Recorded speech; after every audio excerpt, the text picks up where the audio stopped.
Read what's going on out there in the world, and as far as behaviors in business and behaviors in society and people, and anticipate what the next big thing is going to be.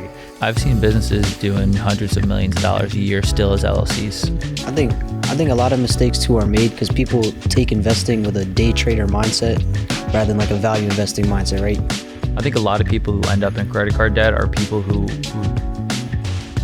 excluding the people who had something unfortunate happen in their lives that led to it. I think it's a lot of people who don't.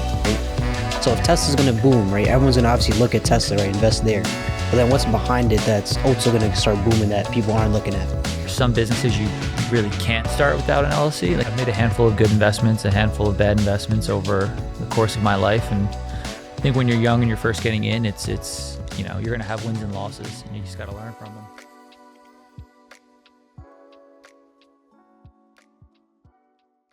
What do you guys recommend we should be investing in 2024? All right, we are back. We are here. We are ready. And guys, I'm very excited for this episode because we're going to talk about finance today. And I got some pretty interesting people in here with me today. I'm going to let them all introduce themselves in a little bit. But a lot of the things that we wish we'd have learned in high school, maybe some would say college, when it comes to finance, when it comes to being financially literate. And we're going to get into more complex things for those of us that already do know a little bit about finance. So now, guys, a term that gets thrown out a lot is financial literacy, right? When you guys hear financial literacy, you, Chris, being a senior accountant, and you, Tom, being a VP in banking and underwriting manager, when you guys hear these words, what does that mean? So I feel like it's definitely a broad term because it can cover a lot of stuff. But in like the most basic level, financial literacy is just sort of understanding, understanding what you're making, what you're spending, where your money's going, understanding how interest rates work, how bank accounts work, and how budgeting works. Because most people, they start making money, they already start thinking about how they're going to spend it, and never really plan where it should go, how it should go. I would echo what Tom said, and also add in, credit. Credit is a very, important tool in the modern world to achieve your goals without having to work that much. And I'm glad you bring up credit, man, because that's how we're going to get started here. In high school, I didn't know credit. A lot of us don't even know credit. So what is credit? And where can we get a credit card? Credit is essentially, let's pick a credit card because that's the easiest one. If you look at your own credit, it's like a financial institution saying how likely is it that this person's going to give us this money back? How much money can we give them and how much money is reasonable based on whatever they make, whatever their history is for them to be able to use it and repay us. Right. Are you credible, right? Exactly. Can we trust you with this money we're about to give you? Yeah. Right? Yeah, exactly. And they say, are you credit worthy? And, for a credit card, usually it's sort of you check a couple boxes. Do you make this much money? How much debt do you currently have? What's your credit score? And your credit score is made up of a bunch of different factors. And it's just typically, how much credit are you using? If you got $1,000 credit card, do you spend $1,000 every month? You're kind of using a lot. If you use a lower portion of it, that's better for you. If you're making on-time payments, you don't miss it, that's better for you. So it's just sort of a company looking at you and saying, how reliable are they? Do they make their payments? Are they reasonable with their credit? What do we need to know when applying for a credit card? Sure. Before we get ourselves into something that can potentially put us in debt here, right? Yeah, absolutely. What are things we should be looking at? The tricky part is if you've never had one before, if you've never had any type of loan, you've never had any credit before, there's not really a whole lot for you to look for. Probably what you want to start with is understanding, how much you make and what companies out there are specifically tailored for people who don't have credit cards yet. Like if you're a student, there's a lot of college credit cards out there. If you're in high school, maybe you might get a credit card with your parents signing on with you too. So, for a first credit card, to your point, how do you get one? You find the companies tailored towards it because there's a company and a card for every situation. So it starts with the bank account first?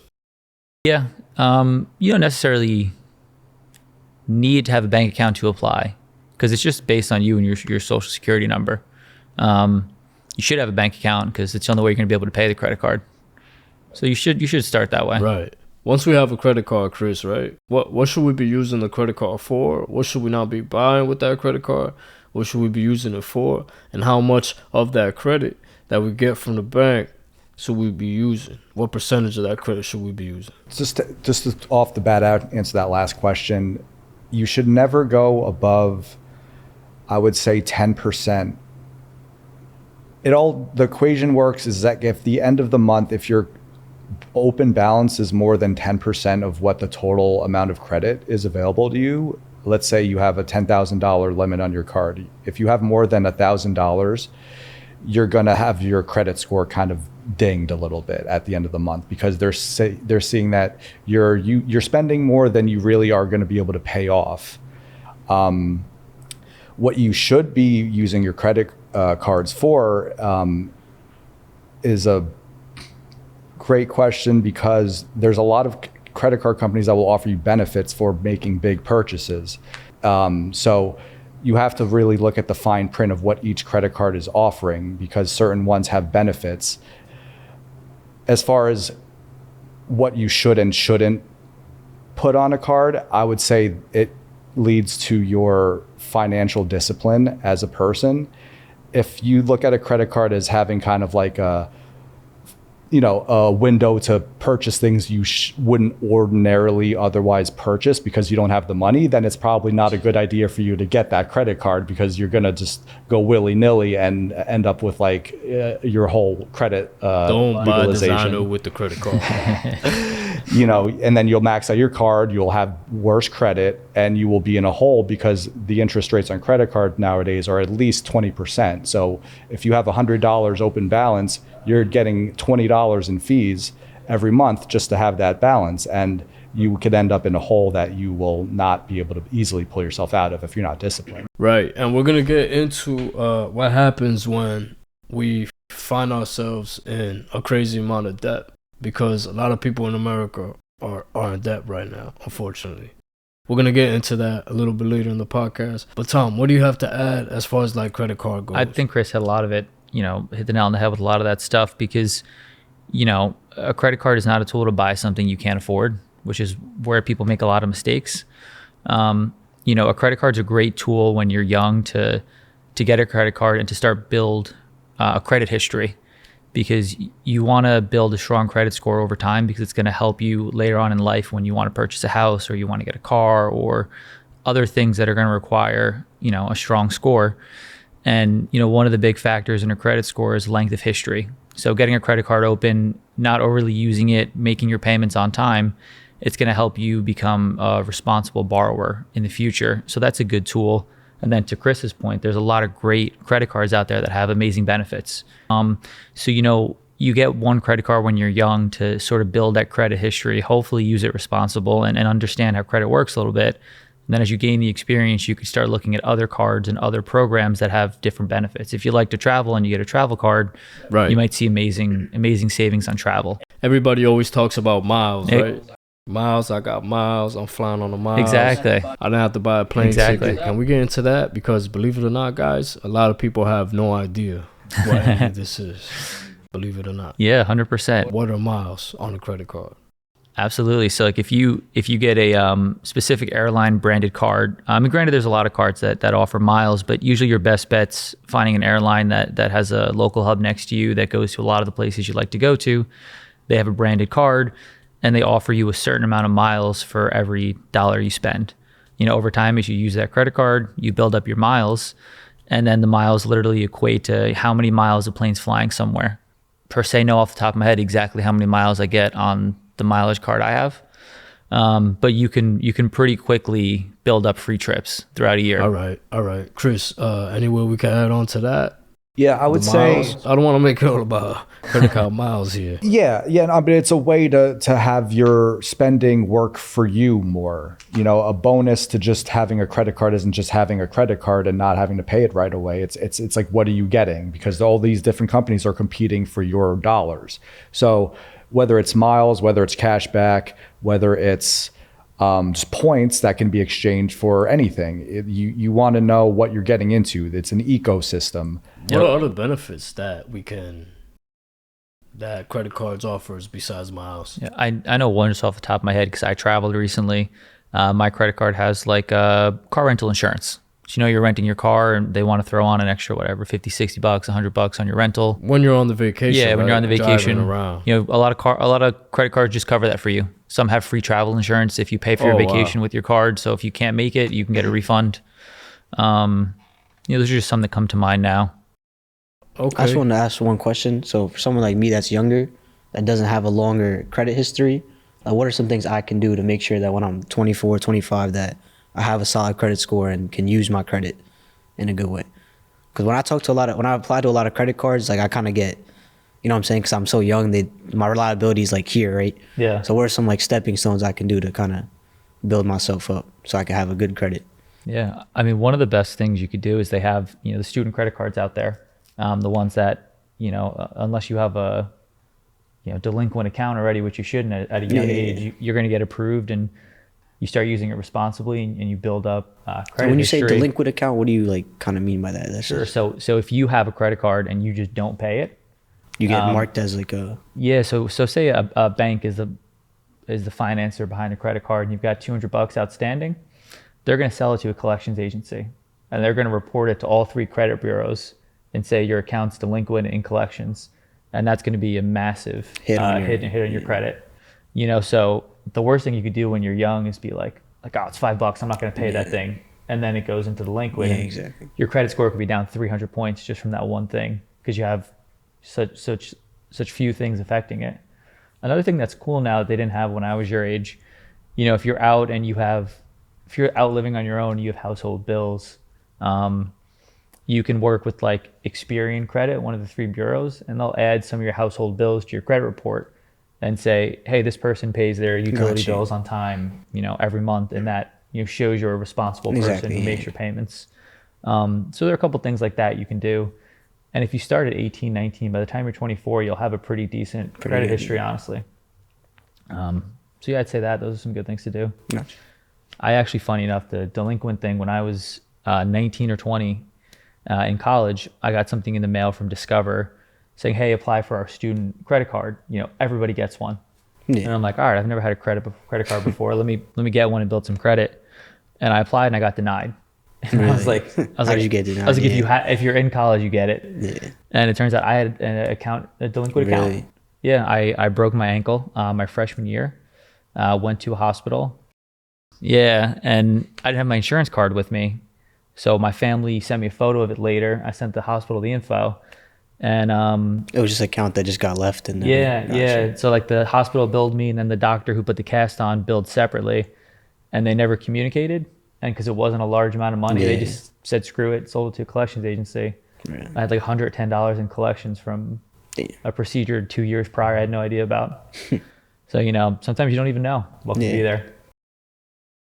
But I would say, just to add on to that, another option is to work with your parents and have them add you as an authorized user on the account. It's a way to establish your first credit history point without having the liability or risk of not missing the payments, because as long as your parents are making the payments, you're okay. Yep.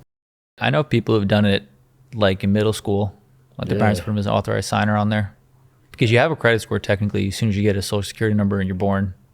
Yeah, I know what Chris was talking about, the authorized user thing. It's kind of just like a sub credit card with theirs, right, in a way? Yeah. And it gets paid off through their accounts. Exactly. Anything that you would purchase goes to their account, but you have your own credit card number. Right, gotcha. Yeah. Nile, tell them a little bit about yourself. Yeah, so I'm currently a student studying finance at NYU. So I have very interested kind of going into banking, realistically, but I'm also taking the time to like kind of see all parts of business in a way, see what interests me and all that. Because I'm in my first year, so I don't have like a direct kind of know what I want to do yet. So yeah, it's kind of just learning all aspects of it. So what is a good credit score, guys? What do we want to build our credit score to? What's that number on the spectrum? I feel like most companies peg like above 640 or like 680, something like that. Again, that range is a good score, but to keep in mind, like the way credit works is every time you apply for something, and there's an inquiry in your credit, it's negatively impacted. What's an inquiry on your credit? So it's literally like you go apply for a credit card company runs your credit and looks at your whole history, and that's negative technically for your credit score. So like they want to see below, I believe, like 3 inquiries every 2 years is like their threshold. If you go above that, 2 or 3 every year. Yeah, no, I think every 2 years, something like that, every year or two. Now, are inquiries also considered? Let's say I go to Best Buy, right? And I don't have money to buy a OLED TV, right? And I want to run it on a credit, and they're like, "All right, you guys want to run your credit? See, is that an inquiry or no?" So I guess technically there's hard and soft inquiries, but that is an inquiry. That would be considered a soft inquiry? So it depends on who's doing it. So technically anyone could run, with the ability to run your credit, could run a soft or a hard inquiry, and you technically get the same info. A hard inquiry, it's just reported to the 3 credit bureaus. They let them know that they ran your credit, versus a soft inquiry isn't reported to the bureaus. So you get the same info, but it's just sort of how different companies look at it. And they'll let you know before you apply whether or not it's a hard or a soft inquiry, so you'll know. But the reason why I brought that up is because you asked about a good credit score. You know, most people give you, I think, tier 1 credit when you're above 640, 680, 670. It's usually around there is like their cap. But if say 680 is the cap and you've got 682 credit score, they run an inquiry, that ding might bring you below 680. So like if you're just them running it? Yeah, if you're like just above that cusp, you know, any one thing can bring it below it. Like Chris had mentioned, you know, using like 10% of your balance. If one month you use 12 or 15, you know, that month you can now go down. So a good credit score is usually a nice margin above the lowest level of tier 1. Right. So like if you can get above 700, that's typically great. Right. I just have one question too about the inquiry thing. Like will like a bank look at the specific inquiry it is? Like, let's say for you, right, your case, it was unfortunate, right? You had a mishap with the medical and that hit your credit score. Yeah. So will they look at that specifically, or is it just, oh, you're at 500, you're cut off? So it depends. There are certain banks where like if you're below a score, they won't even, like you're done. Got you.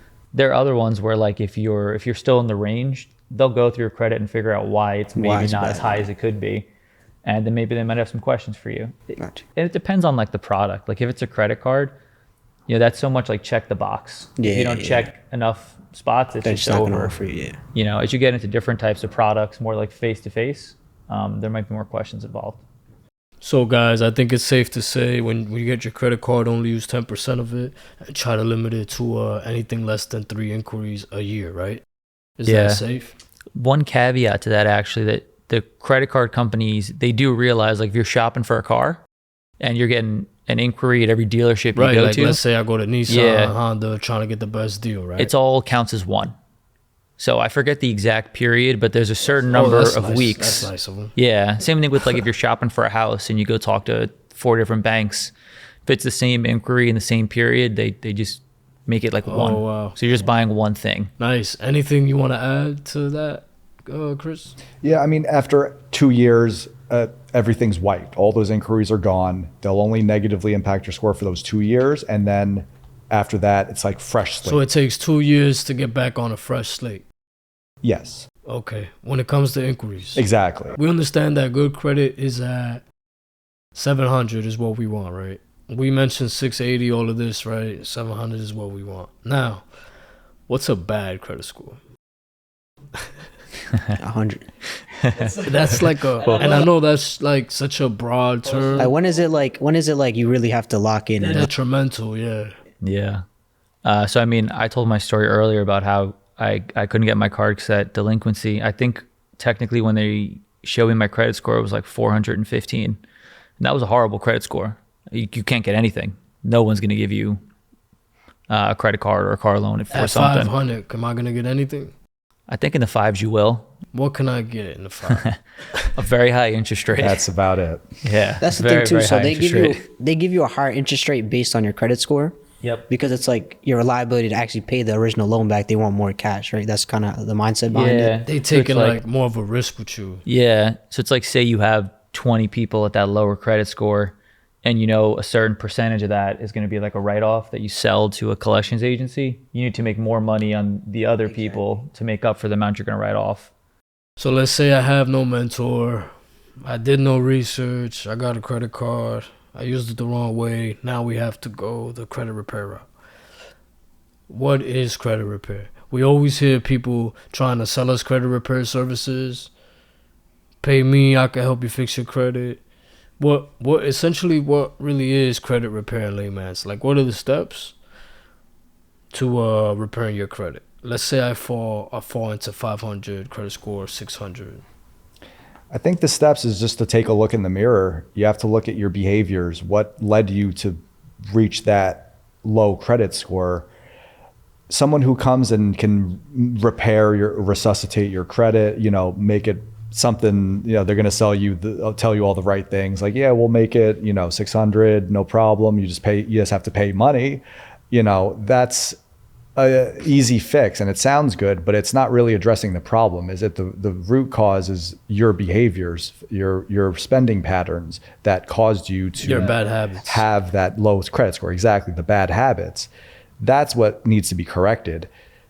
The credit score formula has a lot of different factors, as Tom went into, but one of the most, I think it's 30% of the score is essentially your on-time payment history. So I think getting into the habit of making sure, hey, at the end of the month, what are my credit balances open? What do I have to pay off? What haven't I paid off? And being aware of that. If you have more than one credit card with an open balance, it's actually considered a detriment to your score. I always try to, before the end of the month, make sure I'm looking at all my credit cards, making sure I only have one open balance on my card that I want to have, obviously, like we said, lower than 10%. Everything else I try to get to zero, because the more accounts you have open, the more risk it looks like you have, because you're having all these different credit cards with these different balances, and you might not appear organized as someone who only has one credit card with the balance open. And that doesn't have to account for loans. That doesn't account for mortgages. It's just purely credit revolving accounts. Tom, anything we can add on to that? Yeah, so I'll jump into just sort of like, sort of actually off what Chris said, like looking in the mirror. I think a lot of people who end up in credit card debt are people who excluding the people who had something unfortunate happen in their lives that led to it. I think it's a lot of people who don't know what they make every month and don't know what they spend every month. A lot of people think, all right, I make this much a month, and they only think about the big purchases. They don't think about what they spent on this day or that day, and stuff can add up quickly. And then I see a lot of people who don't check their credit cards every month, don't know how much is outstanding. And I think if you see yourself in debt, like Chris said, look at what got you there, and then put a budget together. Say, all right, this is how much I take home every month.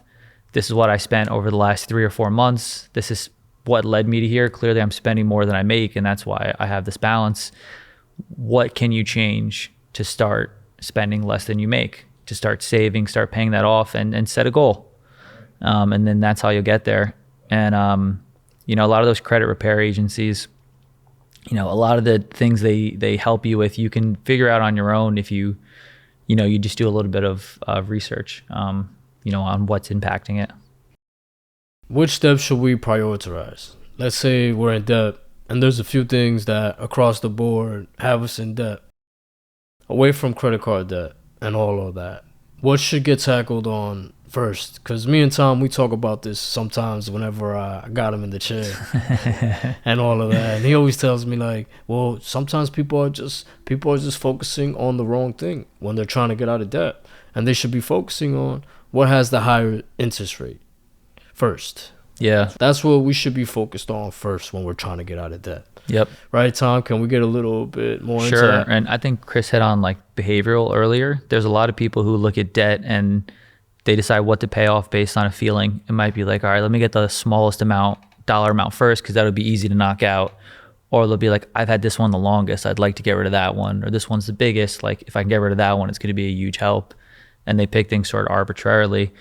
But if you have a car loan, a personal loan, and a credit card loan, and your credit card loan's 33% interest, and your other loans are like 5%, 10%, you're really hurting yourself not getting rid of that 33% interest up front, because you're, net, if you pay off a 10% interest rate and you leave the 33% out, you're losing 23% of every dollar sitting there that you could have paid off.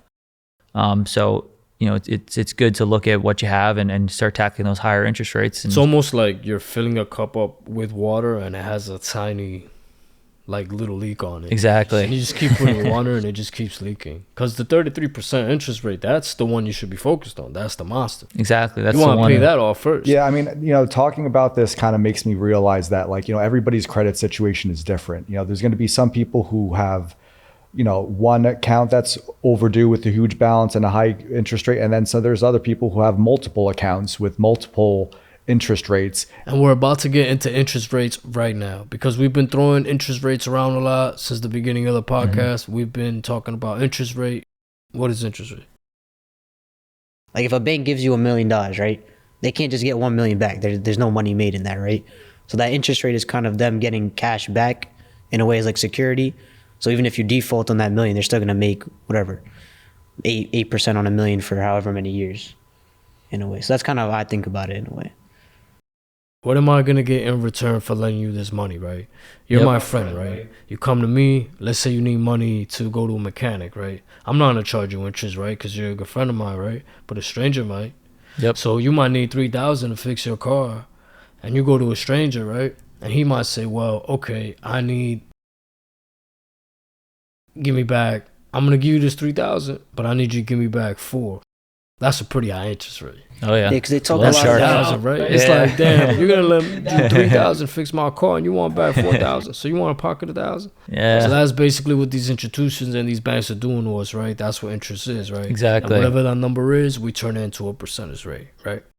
What are typical percentage rates when it comes to interest? Before we get into different types of interest, I know it all varies on our credit. That and also what you're using it for. So like a house, for example, it's going to have a much lower interest rate than a credit card because at the end of the day, if you default on your house, a bank could take the house and sell it. So there's a lot less risk if you default on a house than there is like on a credit card because there's nothing secure in a credit card. They're just going to sell it to a collections agency for way less than it's worth. So, interest rates dependent on one, your credit score, your credit worthiness, then also what you're financing. I just had a question too. So I know it's obviously unrealistic, but would you say it's best to avoid debt at all costs? Like if you're buying a car, is it best to just pay it all in cash, or what are your thoughts on that? I would say it's definitely selective. It's situation based. Like for example, everything's different now, but say you're looking at a car loan and it's 5% interest rate. If you could take the money and make 8% Exactly, or 10% or 12 somewhere else, you're missing out on the difference between the 5% you're paying and the 8 or 10 You're you could making be off making. it on the So loan, yeah. your money's still going to grow and your net worth's going to go up. Your financial situation will be better not spending cash. Gotcha. That may not always be the case though. Yeah, in some instances, if the interest rate's higher than what you would make on that money, then you're losing money, not paying cash. Exactly. If you don't have a better place to put that money to make you more than you're going to spend in interest, then it makes sense to pay it in cash. Gotcha. And something people to keep in mind too, some people don't think about is, although a car is a depreciating asset, it is still an asset. Yeah. And if 6 months later you find an opportunity you'd like to put money in, you can still get a loan on that car. It just might not be, the best terms. Yeah. So it's something to keep in mind. What percentages are the ones we want? So I would say that rate fluctuates, almost daily. The beautiful thing though about, the internet and freedom of information is you can Google that and you can get a day by day analysis of what the average interest rate for a home, a car, or credit card is. And you could see the different tiers. You could put your zip code in you want to buy, your income level, your credit score, and it'll let you know guys. Pay attention. essentially where your rate should be. So before you even talk to a bank what they should be offering you. Right. So if you get something lower than that, it's a good deal. If it's higher than that, then you should be like, all right, I should go talk to somebody else because these people might be a little more pricey.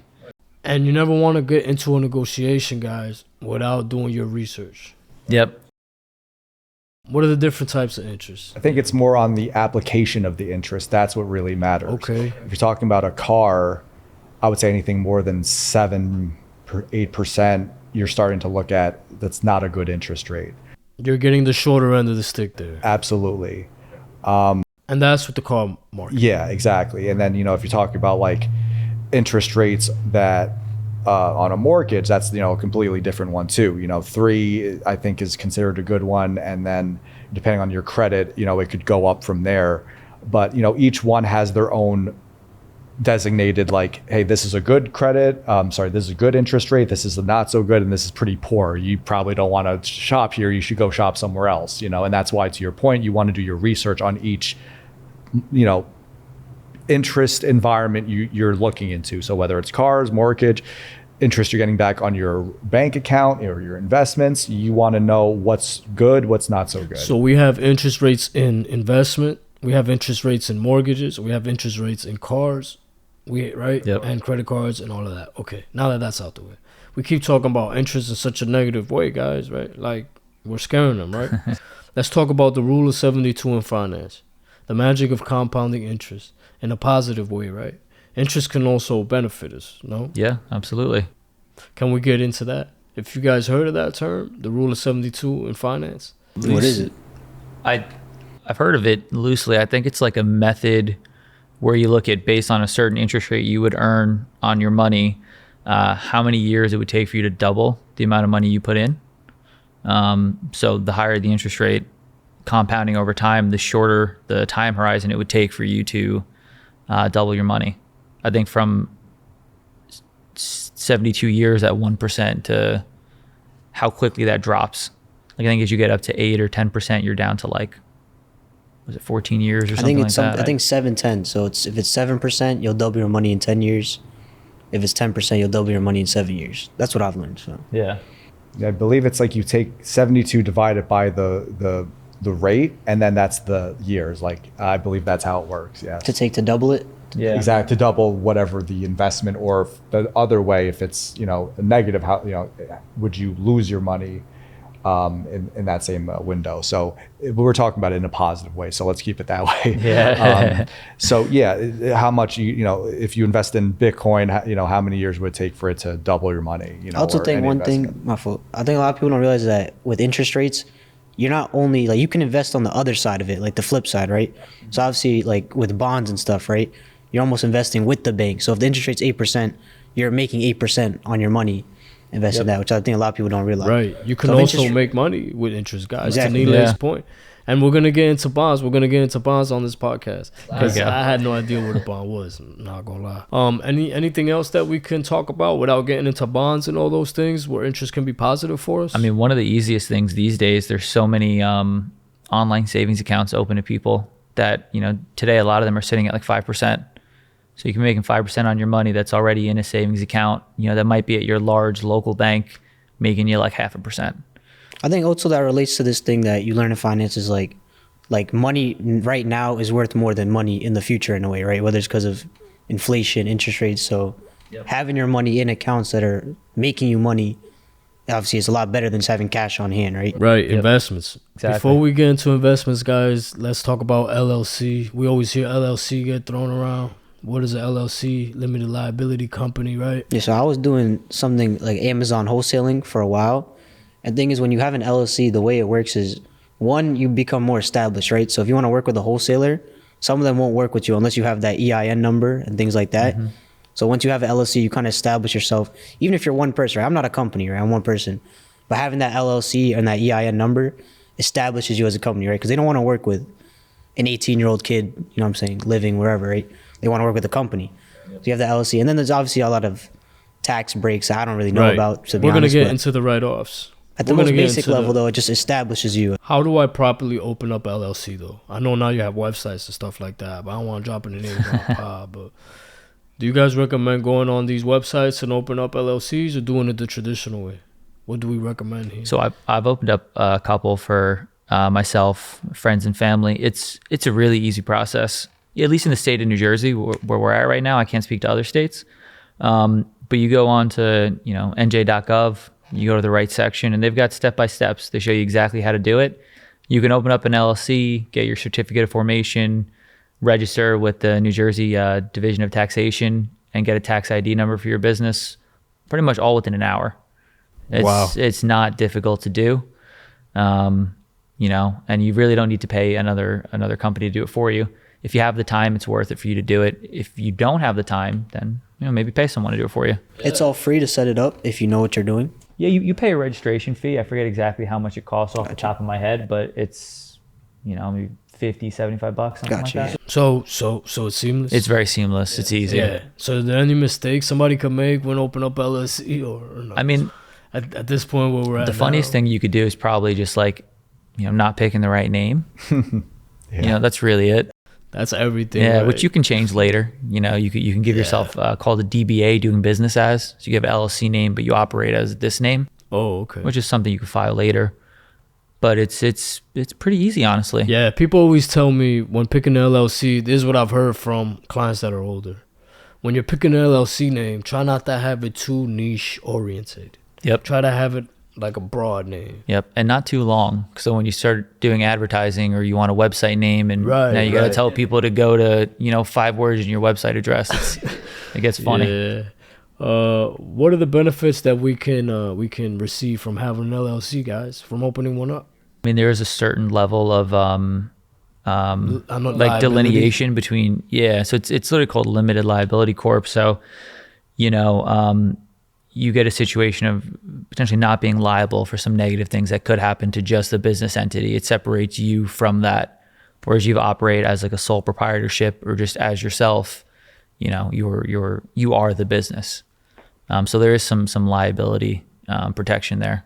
Okay. Okay. That's going to be good for whenever somebody tries to sue you, right? Put up a lawsuit up against you. Yeah. If it's just against the business and, unfortunately torpedoes your whole business, it doesn't then extend towards you. Yeah. What are any benefits we can see from having an LLC? The legal benefits of, being protected in case, you owe someone money, but also, I think that's the heavily leaning towards the tax benefits, being able to write off expenses that you would spend out of pocket to your business. And now it's a business expense that is not taking it into account like your income, and can also make your own personal taxes much more favorable. Right. And we always hear that, right, guys? Like tax write-off, right? Or I'm just going to write it off. What exactly is that? What does that mean?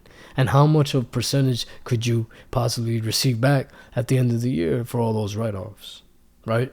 Yeah, I will say it's funny. I feel like in culture today and in like a lot of podcasts, you see a lot of people saying things are write-offs that aren't.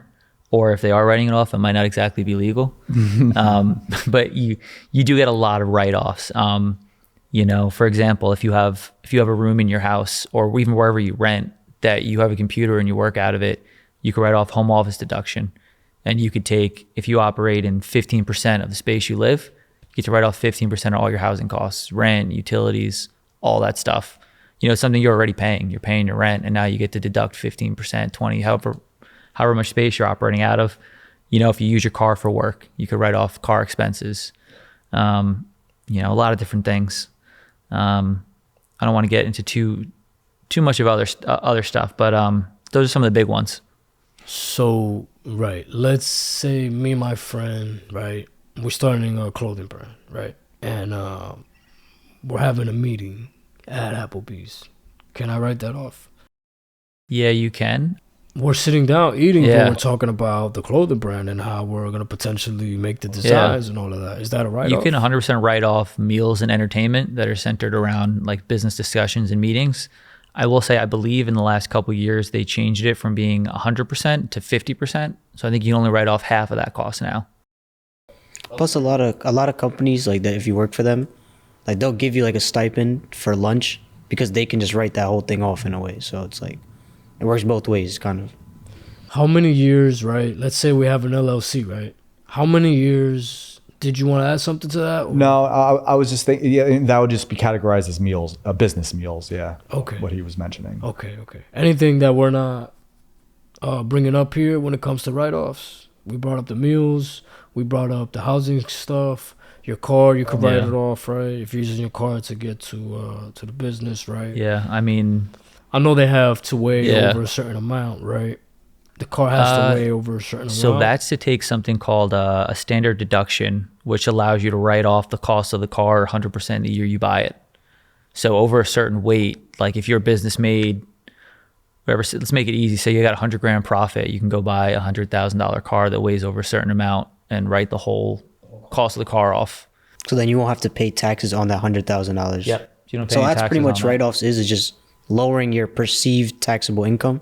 Yep, So you exactly. basically- That's why, like, honestly, like a lot of like trucking companies or companies with big fixed assets, cars and things like that can really benefit, because if you could write off, 100% of something you buy in year one, or maybe you write it off over 7 years, the cost of it, you're also going to pay over a period of time. Usually you get a loan from a bank to buy it.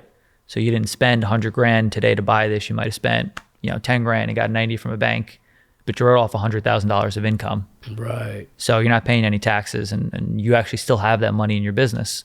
Right. So you have some options there with assets as well.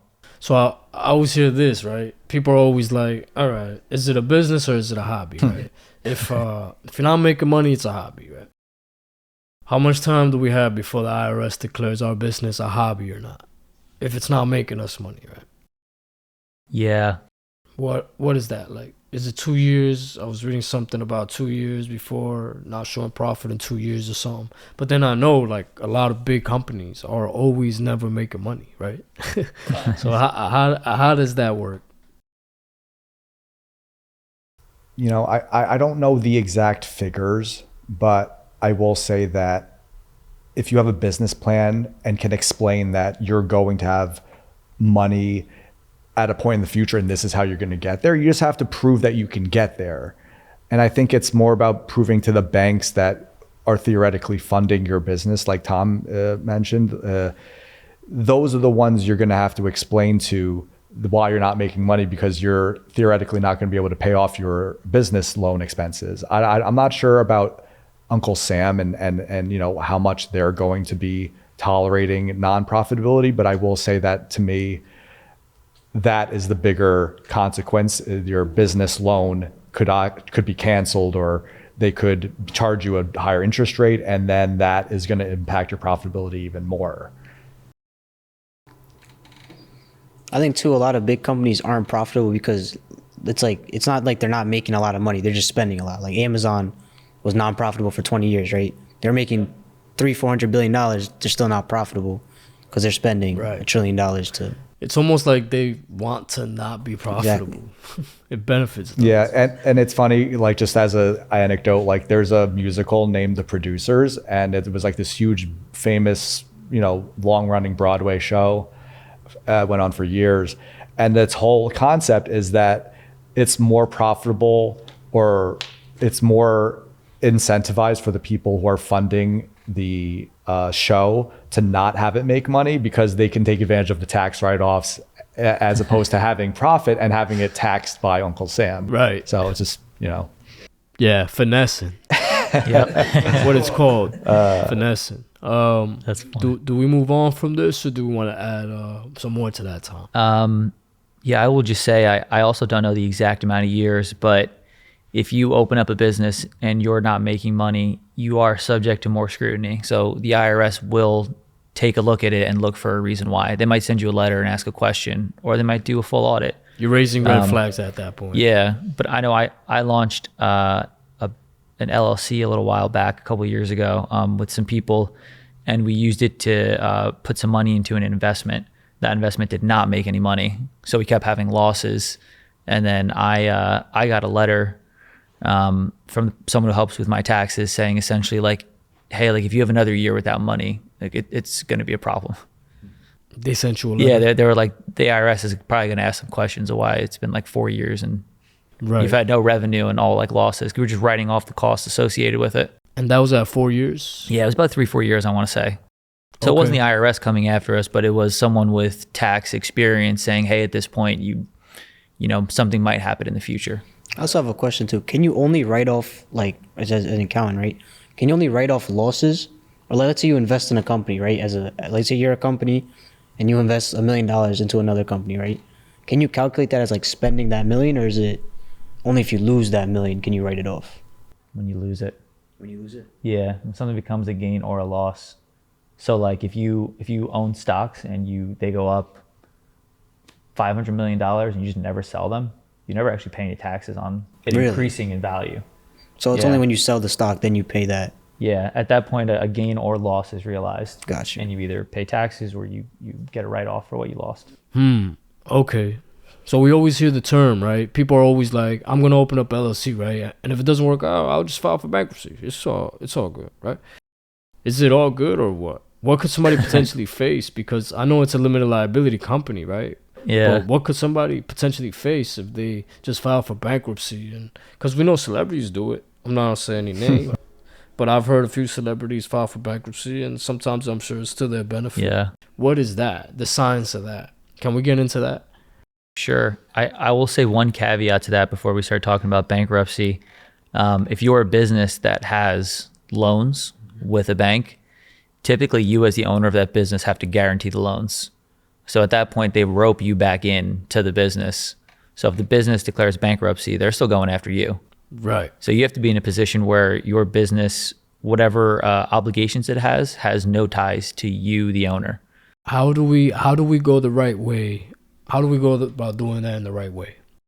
Making sure there's no ties. Sure. So, I mean, if you want a loan for your business, for you to not have to guarantee it, your business probably has to be incredibly profitable and strong and have a really long-standing history. Right. Like a lot of people, I think, hear of like SBA loans. People that are interested in starting businesses is like an easier loan to get. And like those, they want to guarantee if you got a house, they want to put a lien on your house. They want to try to attach to everything you have in case the business doesn't work. Right. So you got to make sure you know, for that route to work, you can't have any guarantees, anything tied to you personally. Right. And this is if our business is running off of a loan, right? If it's funded off of a Exactly. loan. Yeah. What if it's not? What if our business isn't backed by a loan and it's just us and we invested our own capital and it's just not working out and just have to file for bankruptcy, right? Yeah. Then at that point, you know, they can only really go after whatever assets the business has.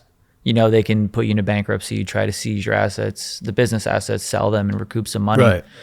But they can't come after you, you know, unless there was some amount of fraud. Right. You know, if you entered into fraud or did anything illegal, there might be some ability to go after you. I think also alternatively, if your business has a bunch of money and then you just take it all out and declare bankruptcy, that also is like an area where they could come after you because your business didn't really go bad. Yeah. You chose to do it. Yeah. So there are some other ways. But if your business is really just not doing well and you know, you owe some vendors money or something and you can't pay them and you just have to declare bankruptcy, I mean, you're done. You can walk away. Scotch free. I'm not a lawyer, so I don't want to say 100%, but the bankruptcy so. court's gonna like, you know, see what they can do. The worst thing that will happen at that point is just your time will be sucked up in bankruptcy court, and you may or may not have to do things after that. Depends what the bankruptcy court decides, but it's just your time at that point is going to be heavily invested. Right. Yeah. Hi, my name is Dr. Moise Latif, a doctor of physical therapy located in Edgewater, New Jersey. At Gazala, we want to enhance and restore functional ability and quality of life to those in need. We educate to understand the body, empower to take action, and elevate to reach beyond potential. Our in-person physical therapy visits are uniquely tailored to address individual rehabilitation goals, focusing on achieving maximum functional recovery and effective pain management in a familiar and comfortable setting. We offer virtual physical therapy sessions that deliver high-quality, interactive physical therapy directly to you, no matter where you are. This service ensures accessibility and convenience, allowing patients to receive personalized expert care through secure digital platforms.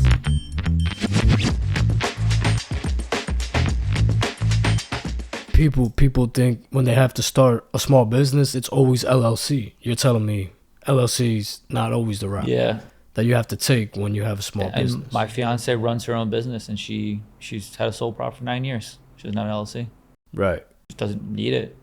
You know, if you're gonna have employees and things like that, you probably want an LLC. But if you're like a single operator, it's just you, sole prop's a pretty easy way to get started. A sole prop. Yeah. And how does that get started? How do we get started? Guys, we're talking about small business here. Yeah, absolutely. I mean, technically with the sole prop, like it's not an individual entity. Like you are the sole props. Like you don't have a specific tax ID number for a business. It's just your social. Everything's written under your tax return. So you don't need to do anything special to start it. Like, you don't have a business name, it's just you. So like, if you want to try something out new, you could start selling stuff on eBay. You could open up a Shopify store, try to sell some products and try things out. And you just kind of wait and you say, all right, this hit. Maybe I want to hire some contractors, or maybe I'm going to have some employees, or I'm doing a lot of sales, and maybe now I want to make this a little more legitimate and have an actual LLC to separate myself from the business, make it its own legal entity, and sort of start to benefit from some of the tax write-offs we talked on and the insurance protection. There are some businesses you really can't start without an LLC. Like, as he was mentioning, he did some drop shipping. Yeah, it's basically wholesaling, yeah. And those businesses want you to have a legitimate tax ID, business name, maybe even a business email. Right. Like, sometimes they mentioned they won't even look at you. Exactly. If you're just a random person, they're like, you're not serious. The amount of time we're going to spend setting up an account for you isn't worth our time. They want someone who's going to be there for, buying for them for years to come. So it gives you more legitimacy. So there are a lot of things you could try out just on your own before you need to start a business and actually make it official. Anything you want to add on to that, Chris? Just advice on just small business, just running up a small business. I would say, just have a vision. Like, what do you want to do? What differentiates you from all the other businesses that are doing the same thing? That's what's going to make people be drawn to you and want to support you. I would just give that advice. Right. What if I want to start a small business, guys, but I have no capital? It's the best way probably for you to start a business is to save up the capital first and start it. If you can't, friends and family is usually like most people's first fundraising round. You go to them, you get their backing. GoFundMe? Yeah, exactly. Yeah. Because to go get like private capital to start a business, like, tough. It's tough to do. It's competitive, and you better have a really unique and special idea and way to deliver it and sell it. I think it's also too, it's like when you have something to lose, you're going to work harder, right? So it's like, exactly. If you're betting on someone, right? If they're not betting anything, what's their inclination to go out and actually try 100% to get a lot of money? But if you're risking something too, then it's good for me to also put money in you, because I know you're going to work twice as hard, right? Because it's your money as well. Exactly. And honestly, a lot of those routes, if you're raising private capital, like a lot of like venture-backed companies do, you as the owner, you're probably not even going to see $1 of what that business makes until you get it to a certain level, because these investors want to see you, create something with this business. They want a return. And if you're paying yourself a bunch of money as a salary, even if the business is successful, they're not going to let that happen. Right. So I think the first 2 years you're considered a startup. Yeah, for sure for the first 2 years. And then even after that, if you aren't hitting, certain goals, you could still be considered a startup up to like certain revenue numbers and generating those metrics. Let's get into loans, guys. If we do want to take out a loan to start a business, I know it's not the best idea, right? You mentioned the SBA. Yeah, the right? SBA, the Small Business Association or Administration. I should probably know it, but it's one of those two. It's a government-backed entity, and essentially the way it works is they have a program where if you get an SBA loan, a certain percentage of the loan is guaranteed by the government. So they use banks to facilitate these loans, but then the government comes in and says, I'll guarantee 75% of this.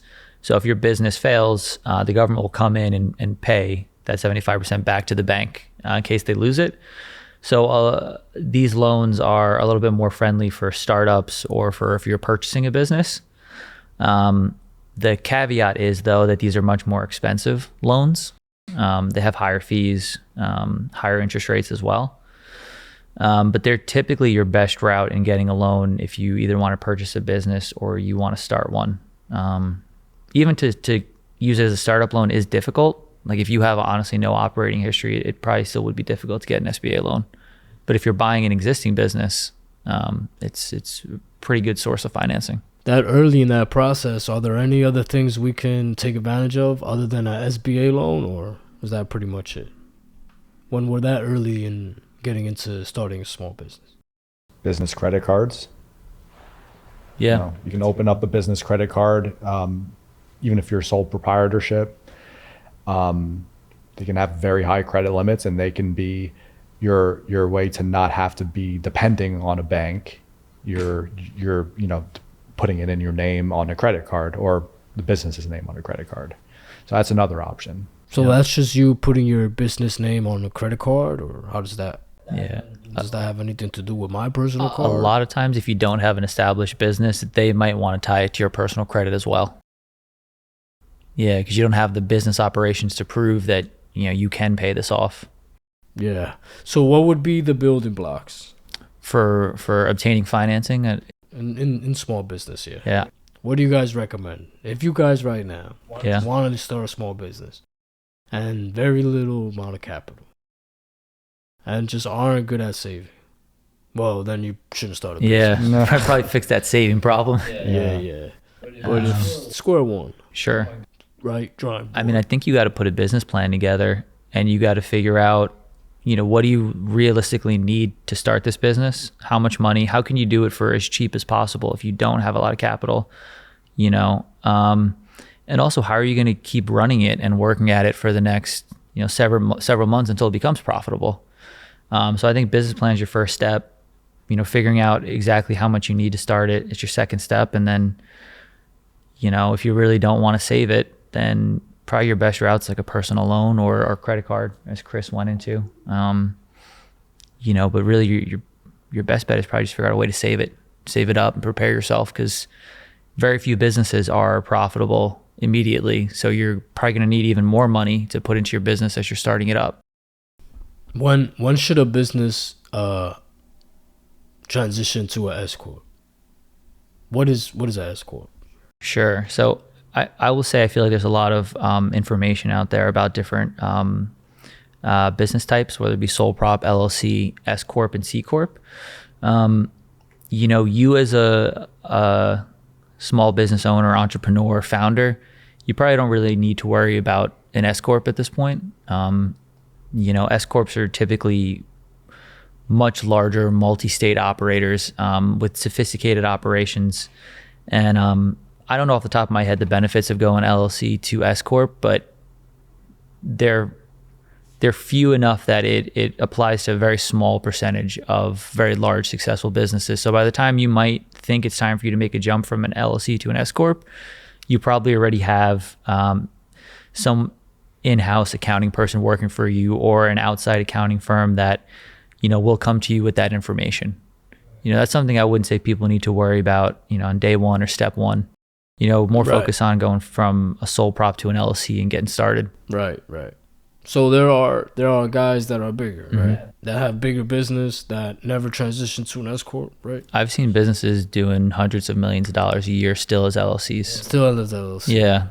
Because from like a taxation standpoint, when a business makes a profit, those profits flow to the individual owners, and then those owners pay taxes on the profits. The only entity that doesn't apply to is a C Corp. So even from like a taxation standpoint, an LLC and an S Corp often look similar. So like I said, I don't know the exact benefits of going LLC to S Corp, but it's something you probably don't need to worry about in the initial stages.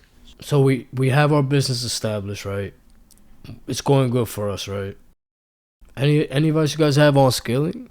Yeah, I mean, I worked in a startup for environment for about like 2.5 years. So, the scalability is the anchor that holds businesses from achieving the success that they should or could have. And I think, to me, you need the right team around you. You need the right infrastructure.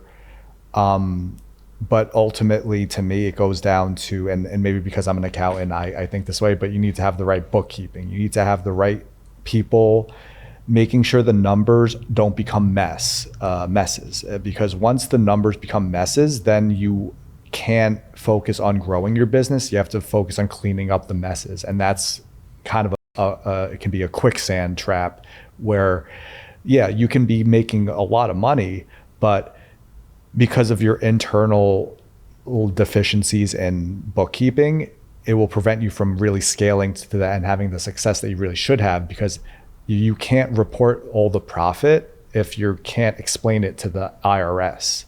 And that will lead you to a lot of trouble if you can't do that the right way.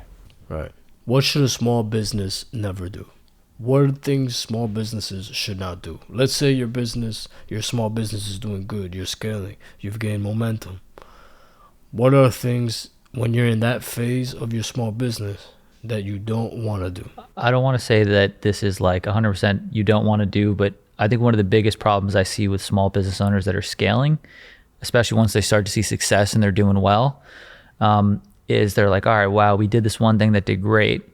And then they go and try to do 5 other things to grow their business when they could have just sort of doubled down on the thing that's already working.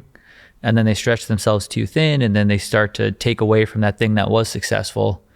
And then they start not being successful, you know? If it's not broke, don't break it. Yeah. Man. You know? If it's working, it exactly. works. Right? And it's like, you can kind of probably run that one source as high as you can. And then once you see it, there's no more money I can make here. What other ways can we diversify, or what ways can we cross sell or move other things in?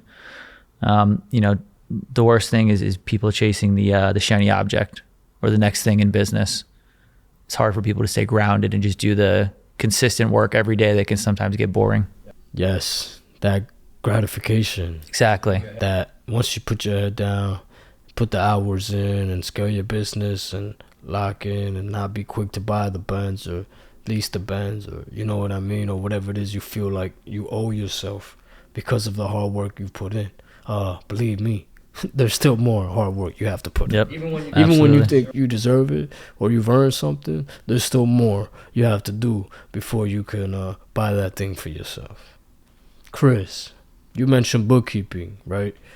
Which goes into our next segment here. Any advice you have on bookkeeping, whether it's small business or just personal booking strategies? Any accountant systems, secret formulas, instant success, right? Yeah, right. Here you go. No, you know, I think just getting someone in-house as a bookkeeper who has experience in your industry, who has took a small business and made them, you know, a little bit more of a buttoned up business successfully, that's the best thing you can do.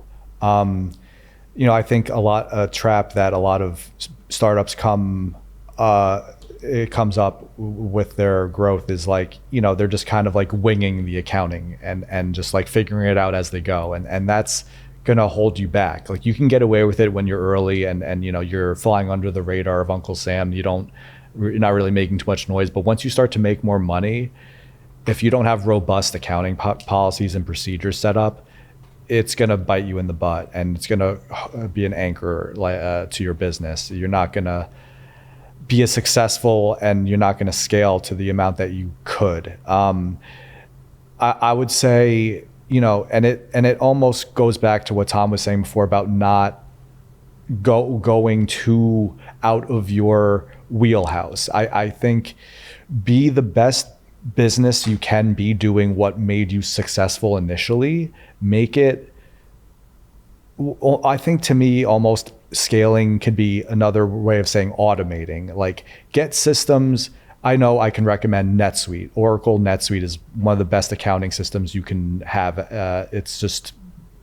It's almost like if you are familiar with the Microsoft Excel at all, it's kind of like a living Excel sheet, which is just basically a bunch of numbers talking to each other at the same time. Yeah, it's software. Anybody has access to the software? You have to buy a subscription, and it is very expensive, but to me, it's the best one because, you know, you're gonna have so much more reporting available to you and have numbers that can be automatically sent, whereas you won't need to have all this in-house accounting staff telling you what's happening. Your software can tell you this.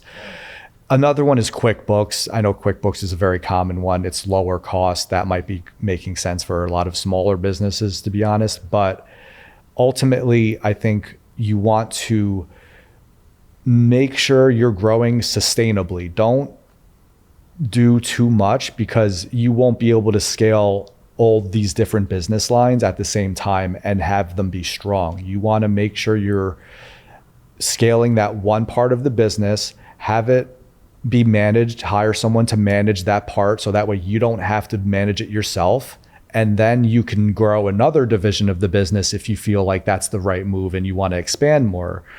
But first, perfect the thing that you're good at. I'll probably throw two things in there. I mean, one to keep in mind, like the software is great when you get to that point, but also like Chris mentioned, that might be when you have an in-house bookkeeper, or maybe in-house you're the person doing that because it's something you're good at. But at a certain point you can get an outside bookkeeper. Maybe you're not large enough where you need to have a person in-house or a software you pay for. There are people who can do those services for you and shed some of that light. So maybe you could free up some time for yourself. So that's one thing. For me, just to make my life easier, I've run some small businesses in the past, nothing crazy, but I'll have one business credit card, one business bank account, and everything I do flows through those two places. So I don't spend money in cash for my business, because then it's just another level of something I have to track. Right. So every swipe on my credit card is a business expense, and for the most part, I can track it. If I have to send some wires out, I see those wires in my one business bank account. So there's no commingling of personal and business, and that makes it a little easier to track.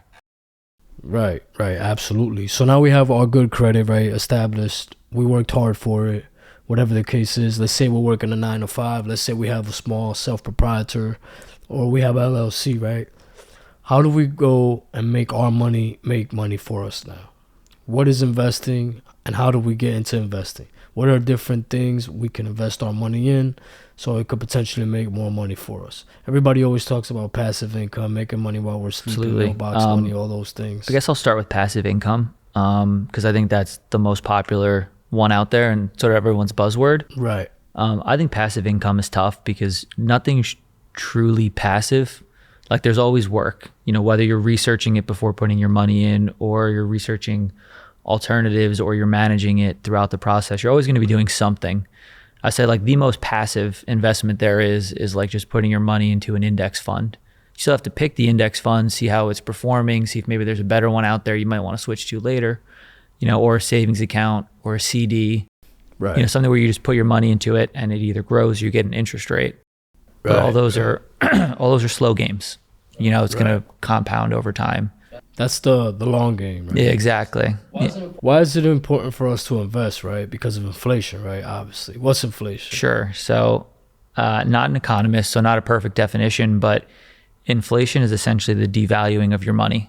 That could be because there's, more supply of money in the market than there was before, or other reasons. But could we say that if we have a bunch of cash saved somewhere in your house somewhere, it's just rotting? Yeah. The money's rotting because of inflation. It's devaluing every day. That's why we need to invest. That's the importance of investing, right? We got to make sure our money's not devaluing, right? Because we're working hard for this money. Exactly. Yeah, if you sit with your money in cash, you're subject to inflation. And most people, if you want to fight inflation solely, there are people who don't like to invest. To each their own. I'm not going to speak on that, but there are ways to invest and just combat inflation. There are products sold by the government that move with inflation. So you can get a small interest income associated with it. And if inflation is 8% this year, your investment goes up 8% with inflation. So there are ways to combat just inflation. Another way most people like to invest in real assets to combat inflation. Right, which is what I was just about to get into. What is an asset? So like a home, for example, is an asset.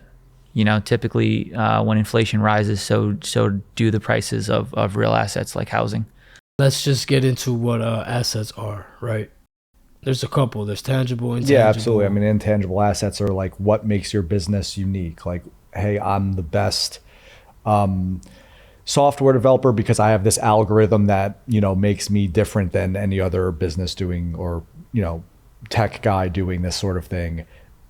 Intangible asset. It's proprietary, which means like unique value that you bring just from your knowledge.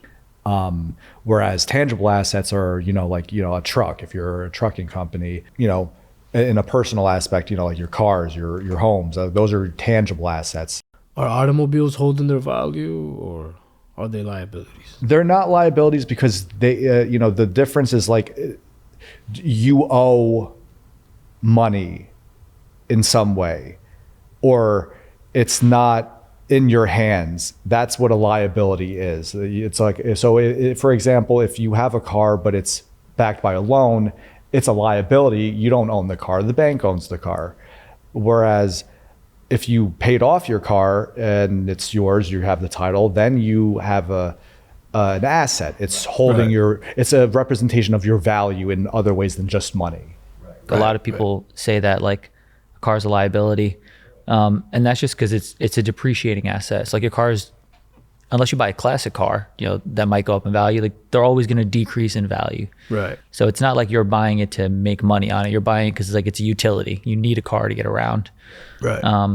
So you're not buying it for future profit, unless you're a business that buys and leases cars and trucks, and then you're making money off of those depreciating assets. So sort of different ways to look at it. To your point, a yacht too. I don't know much about yachts because I can't afford one, but I assume they go down in value over time too, as you use them and miles go on them. And right. Maybe you could lease them out to people and make some money, but they will go down in value over time. I read Rich Dad, Poor Dad, and they told me that a yacht is not an asset. That's what you should probably spend your money on something else. Like you could buy a $20 million yacht or a $20 million huge apartment building. It's probably gonna be worth 40 or 50 or 60 in the future. Definitely want to put that money into real estate, right? Instead of the yacht. For real estate's a good option for a lot of people. Maybe not everyone, but it's definitely probably better than a yacht. Yeah. What do you guys recommend we should be investing in 2024? That's a tough question. I would say if you're someone who has not invested in the past, you shouldn't do anything too complex or too crazy. One of the best things you could do to get started is start with a company or a business or a brand that if you like to go eat at Chipotle all the time and you see new ones popping up and more people in it, maybe you should start there and be like, is this a good company? Is this company going to keep growing? Then you could learn a little bit about that company, learn about other companies in the industry, in the space, and how the broader market works. That's usually a good way to start. Start with something you're interested in, something not too complex. I think another thing I kind of learned is also like, it's called like a rear view mirror, right? If you're always looking at what the person behind you made, you're not going to know what to do going forward, right?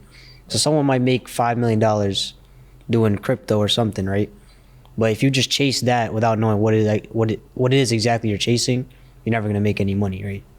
Because someone's going to lose, someone's going to win in a way. Exactly. For you to make money, someone else had to lose it. Yeah, and I think this goes back just to the beginning with financial literacy. Like, if you're reactive, if you're just looking at what the last guy did who made money, you're not going to have that success yourself. It's not going to come easy. Financial literacy, in that way, to me at least, is being able to read what's going on out there in the world, and as far as behaviors in business and behaviors in society and people, and almost anticipate what the next big thing is going to be that you might want to invest in. I think that is what is at least what to me is a skill that is essential for being financially literate, because if you are going to combat inflation, if you are going to invest, right, you want to know what's the best thing to put your money into. And to me, I think that's a great point Tom made about being, feeling good about what kind of businesses you're involved in. If you do believe in it, do you like it? Those are great things to start with. But I would say taking a step further from that, it's kind of reading the tea leaves of what's going on and being able to anticipate like, hey, well, the whole electric car market was skyrocketing at one point, and a great investment that I had made was like putting into lithium mining stocks, which were the supplier of batteries that all these cars were theoretically going to need to have. And that is something that I would encourage people to read up on, is like, how does one thing that happens in the world impact another business on the whole other side of the planet in another different industry. And when did you invest into the lithium? I think it was around the time that like Tesla was starting to make its big climb around the COVID crisis, and the gas stocks were starting to go down. That's what signaled to me that you might want to get a part of that action, because by the time you find out about it, it's probably too late. You're looking in the rearview mirror. But if you're kind of going with what is going on and trying to anticipate it, you can say like, well, okay, well, if the electric car market's going up, the gas price is going down, what's fueling these electric cars? They're not getting this electricity from nowhere. They need batteries. So that is, I think, what is like the next step in graduating your knowledge of investing, and beyond just like, hey, I know about Google, I know about Facebook, those are good companies too, but taking a little bit more risks and building a more balanced portfolio, I think that's the next step. When you're buying into a company, it's a stock, right? You're Absolutely. buying a stock. You become a shareholder, you get paid dividends. Yep. We're going to get more into that. Tom, can you share with us any good investments you've made, any bad investments you've made? I've made a handful of good investments, a handful of bad investments over the course of my life. And I think when you're young and you're first getting in, it's you're going to have wins and losses, and you just got to learn from them. Probably one of the worst investments I ever made was years ago, around when I was in college. There was so much hype around 3D printers. Everybody was talking about 3D printers. They were going to revolutionize manufacturing, the whole industrial industry. Around what time was this, just to have time? This is probably around 2011 to 2014, somewhere in that range. Okay. And these companies were skyrocketing in value. And I rode a little bit of it up and made some money, and then there was a bit of a pullback, and I thought they were going to go, up forever, and they were going to be the future. I thought they were going to eliminate workers, make companies significantly more profitable. I was really big on them, and that just didn't come to be. And one of the biggest mistakes I made in that situation was not understanding the difference between a value company and a growth company. And when you're investing in a growth company that's not making a lot of money, the share price you purchase at today is based on, hope or assumptions for the future, not what they're actually doing. And if those companies don't reach the milestones they need to reach to get to there, the share price can fall quick and very significantly, because, there is no value there. Their value is much lower, and the price is based, again, on what they might do. If they don't do it, it's not worth anything. I think it's my fault. I was saying, I think it's also important to understand that when you buy stock, right, you're buying a piece of the company, right? You're not just buying like this money thing that goes up and down. So you're supposed to understand what you're actually buying, because you're essentially a part of the company when you buy stock. So I feel like that's what you were kind of touching on. Exactly. And I didn't know anything about 3D printing. Chris was saying too. Yeah, you know anything. I just thought it was cool. And I thought it was going to be a big thing, and I put a bunch of money into it. It goes back to what Chris was saying, right? You want to invest into something that you believe in, right? Yep. Can we talk about some bad investments you've probably made in your lifetime? Your podcast isn't going to last long enough for me to go through all of them. I can definitely touch on maybe one or two.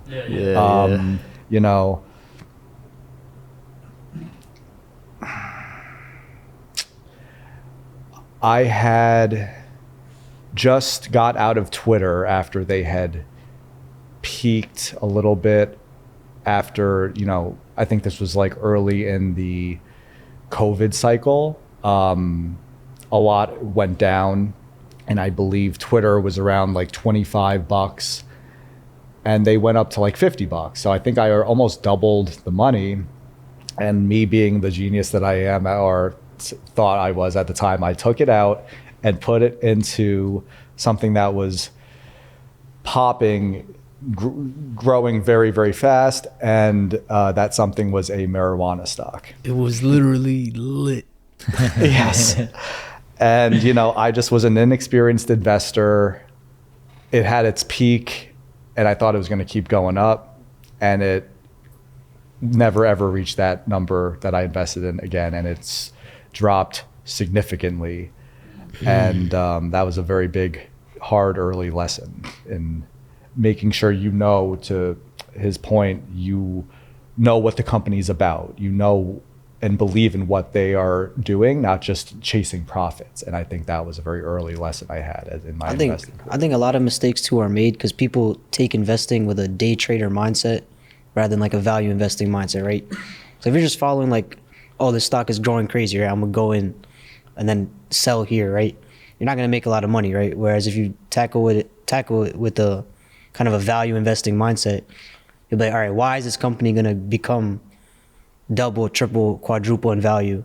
And if you understand that, then you'll make a lot more money kind of knowing where you put it. I would just echo that. I think, when you're young, it's hard to think long term with your investments. And I know when I was younger too, I had a lot of fun day trading and coming in and out of stuff, often. And now that I'm a bit older, I've made all of the most money I've ever made has been over holding a company for a couple years that I learned about. I figured out why I want to invest into it. I've talked to people that might be experts in the industry, got their opinion on this versus the other, and make more informed decisions. And, put yourself in a position where you're only going to ever invest, money you don't need. You can't trade with money you might need next week because, there's no guarantee if it's going to be up, down, or anywhere in a week. Right. So if you have money you're able to put away and invest for the long term, go with something and move from there. A good piece of advice I heard was like, don't invest money you don't feel comfortable losing completely. Because what it does is end up, at least for me, it ended up keeping me up at night. Oh, I should have done this. I should have done that. And I think I was expecting to make more money.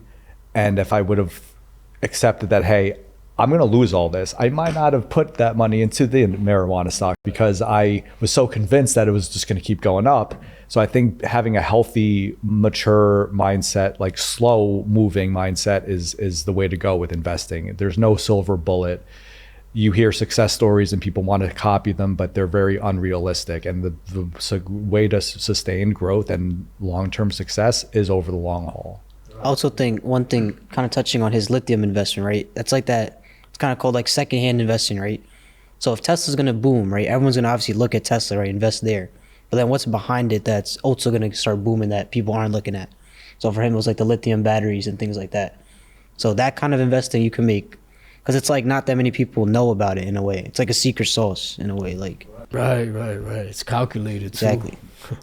Yeah, for sure. Real quick, some terms of finance. What is GDP? We don't have to get into and crazy. Just what is gross domestic product? I think it's exactly the total value of all the things produced in a country in a year.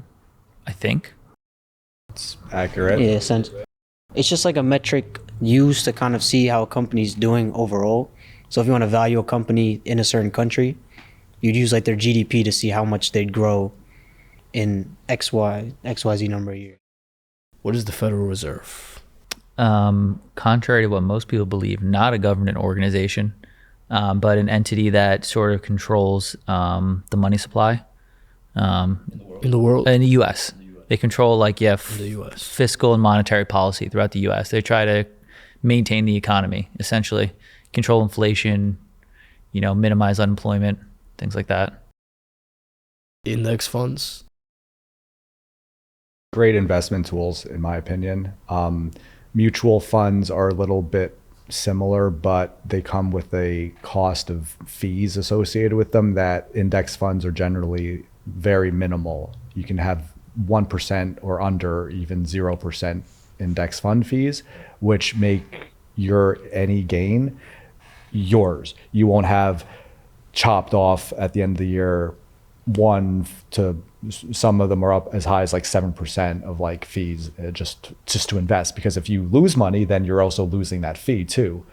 I think index funds are very safe and wise investment. It's like a stock is like a snack, but an index fund is like a basket of snacks in a way. So it's like a big group of stocks you invest in. So some of them like S&P, right? That's just the top 500 companies right now, and you invest basically a little piece in all of them. So it's kind of based on how the market goes. Exactly. So it's a lot less risky than investing in one stock in a way. Yep. And even further, you could look at an index where, say you find an industry you like that you think might go up in the future, but you don't know how to pick a specific company in it. You could buy an index that's just all of the companies in that industry. So you just are now investing in an industry versus a specific company. There's thousands of hedge funds, index funds. Yeah. Right. I will say in there too, to his point, like, very few financial advisors and hedge funds beat the S&P index. Something like, way less than 5%, I would say. Yeah, the vast majority of people are better off just putting their money in an index fund that tracks the S&P. They'll make more than giving it to some expert. You're right. Absolutely. Yeah, definitely, huh? I interned at a financial advising company. I don't want to say where, when I was in college. And even the people you work with who are your financial advisors, they don't know anything about investments.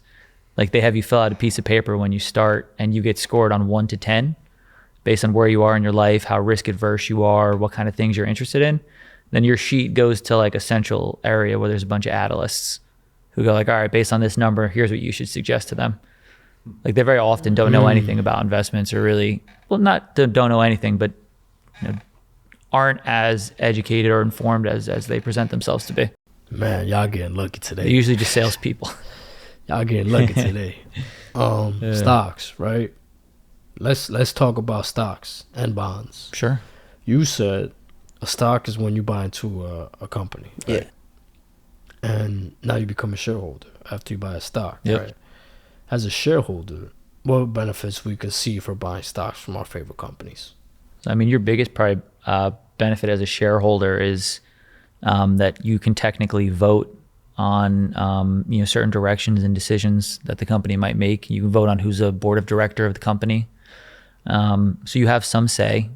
If you own a couple of shares, you don't have a whole lot of a say. But if everyone who owns shares feels the same way and vote together, you can actually make change within a company. You actually have influence in your favorite company now. You can go to annual meetings where they talk about the health of the company and the future and the vision and whatnot. And for you to have significant influence, you need to own a lot. But I mean, you can vote with any amount. Also, you can get paid. Another benefit of stocks too is dividends, which is basically just a percent that companies will pay you back for holding their stock. Because basically when you buy stock, right, you give a company cash that they can use and they give you value of their company, right? So kind of like in order to like repay people, giving their cash back, a company will issue dividends, which is like just pay you a little bit of the money back. Yeah. That kind of keeps you like tied to the company in a way. So dividends, right? How often are we getting paid these dividends in the year? Is it every quarter or? I think it just depends. How often am I getting that check from that? From that stock I invested in? It won't be crazy though. People think dividend payments are a lot. Like they pay you like point something percent, if that. I'm not sure if that's correct for a fact, but I think it's very minimal. So like a lot of people who don't know much about like dividends or dividend investing, and I'm not going to say I'm an expert or anything, but if you see in a dividend rate in the high single digits, 10 or above 10, it's usually not a good sign. It's not because they're making a bunch of money and they can afford to put this much out. Usually there's a different reason. Like, sometimes it might shoot up to 10% because the dividend is going to get cut in a couple months because maybe the company had a bad quarter and now they can't afford to pay what they were paid in the past. I'd say a more like usual dividend range is like 3 to 6%. If you get a 4 or 5% dividend rate, that's pretty good. So, if you just back into that, if you got $1 million in there at 5%, you're making what, 50 grand? So you gotta have a significant amount of money. You gotta own a good amount. Yeah. And the thing with dividends too, it's like if a company's paying out a high dividend, you also got to ask yourself, why? Like that means you don't have anything to like invest further into. You don't have a better use of that money, so you give it back to the shareholders, versus doing something more with it. And usually like higher dividends you see in more mature value companies that don't have a significant addressable growth market in front of them. Or you also could see it with like companies called REITs, real estate investment trusts. And they either own real estate or mortgages behind real estate. And for that structure, you have to pay out 90% of what you make to your shareholders. It's just like a different type of structure. So those people can see higher dividend rates. Right. Well, what are capital gains? Sure. Does that have anything to do with stocks? Yeah. Yeah. When you sell a stock, if you bought it for $10, you sell it for 20, you've got that's $10 capital gain. Yeah. Depending on whenever you sell the stock, whatever profit you make off of selling that stock, that's your capital. If you lose money to capital loss. What was the last stock you guys bought, if you don't mind me asking? It could have been 10 years ago, could have been whatever. Yeah. Last stock you guys bought into. If you could share that. Sure. The last 2 stocks I bought, one a little more recent and one a long time ago. NVIDIA I bought a while back, which has been awesome. They've been doing great. I also bought Chewy recently. After their most recent earnings, they took a pretty heavy dip. And for reasons I won't get into, I like the stock over the long term. Right. So I purchased a little bit. Those are just two things I bought recently. How about you, Chris? I think the most recent, I haven't also invested that much recently, but I would say like one of the ones that I did invest and I would continue to invest if I would invest again is Salesforce. I just like, they're almost like a competitor to Microsoft. They're trying to be a business management software on a higher, not on a higher level, but maybe just doing something a little bit different than Microsoft is doing. Maybe not as widespread as Microsoft. They're more focused on just purely business software, and they integrate with a lot of great technological partners. And I just like the future growth trajectory, and they have a huge market. They're, not to get too nitty gritty with the details, but like their annual growth rate is in the at least like 20 to 25%. Like most analysts would agree, they have that. So in other words, they will have that much profit growth every year for the next, couple, 5 years, 6 years. And that is, to me, like a nice place to be. So I like Salesforce. That's one of my top investments. Cool. Neely, you getting into any stocks right now? A little bit, not nothing crazy yet. I think what I do is mostly just index funds, things like that. So Right. All right, let's move on to bonds. What the hell is a bond? Basically an IOU from a company, or government organization too, where you give them a certain amount of money and they agree to give it back to you with interest. So it's like debt, no? Yeah. yeah, that's what it is. Yeah, it's very similar to a loan. Just instead of going to a bank, a company might just issue a bond on their own. Right.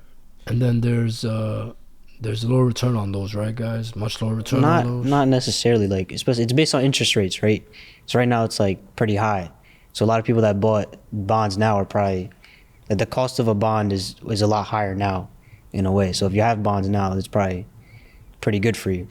It's just a less risky thing because it's like a fixed rate interest rate you get paid, and then you also get paid a principal amount. So it's like, yeah. And like we're talking about like corporate bonds specifically, like like Apple's bonds or companies like that. Bonds are rated by independent rating agencies, and based on a rating, ratings based on a company's overall health, and then based on that rating, you get certain pricing for your bonds. Of what you have to pay for people to go out there and buy it. And they guarantee a payout, right? As long as the company's still in operations at the time it comes due, yeah. So they'll give you a due date when they'll give you a payout. Yep. Right? Yeah, exactly. but the only thing is when you buy a bond, your money's locked up until that principal payout. Exactly. Like you can sell the bond before the due date, but you're taking a risk. You could make more money at the maturation date if you hold on to it. But if you really want to, there is ways you can sell the bond to the bond market and someone will buy it. And let's say you just want to get out of it and move your money. There's ways to do that, but you're taking a risk of not having as much profit as you would have made if you just held on. The thing is too, right? Like, let's say you have a bond. Let's say you buy a bond, right? It's $100,000 at 4%, right? And the interest rates rise to 8%. Now the value of your bond goes down by 50%, right? Because now another guy who has a $100,000 bond at 8%, that bond is way more valuable than your 4% bond. So, exactly. But it's pretty much all based on interest rates at the time and things like that. When we talk about investment portfolios, are bonds effective? Yeah. So the nice thing with bonds is like they're not, if you're holding to maturity and just to get your payment, like they're not subject to fluctuation for you. Like, yeah, their values go up and down and what someone's willing to pay for it changes. But if you're buying it hold to maturity, you're just locking in your fixed fee, your fixed percentage, whatever it is that you're going to make. So, typically bonds become heavier in a portfolio as you get older and you want to be subject to less market risk. Stocks going up and down. You put 100 grand in, you're going to get 100 grand, 105 grand back, and you're good with that. You don't want your 100 grand to maybe go up 20% or maybe go down 20%. because when you retire, that date's fixed, right? If you got to now pull your money out of the stock market, it could be worth anything in that year you're going to retire. I think something my dad told me too is like 100% minus your age is how much you should have in bonds, right? So if you're 40 years old, you should have 60% of your money in stocks, 40% in bonds. But when you're 60 years old, 60% in bonds, 40% in stocks. Just because it's that's a pretty nice rule. Nice. You can use whatever, but that's kind of like the big, because basic is, as you get older, you don't want to have risky investments, right? You want to be able to fall back, especially if you're retired, you're not working. Right. Let's talk about day trading. I don't want to get too much into day trading, but let's just talk about that real quick. What do you guys can add to day trading? That's a monster within itself, right? Yeah. I think a lot of people who haven't probably gotten into investing in stocks on their own, they see a lot of these articles, of people who've had big wins. They don't often see the 99.9% of people who've had big losses. Mm-hmm. Day trading, it's super risky. You're kind of trading with very tiny movements, and volume and different factors like that. And really, to make any money, day trading, you have to have a ton of money in, or you have to be taking on a lot of leverage. And what a lot of people usually do is you could have a couple grand in an account, but by utilizing leverage provided in day trading accounts, you can trade tens of thousands of dollars instead of the couple of thousands of dollars you have. When you're trading money you're borrowing, your losses can be significantly higher.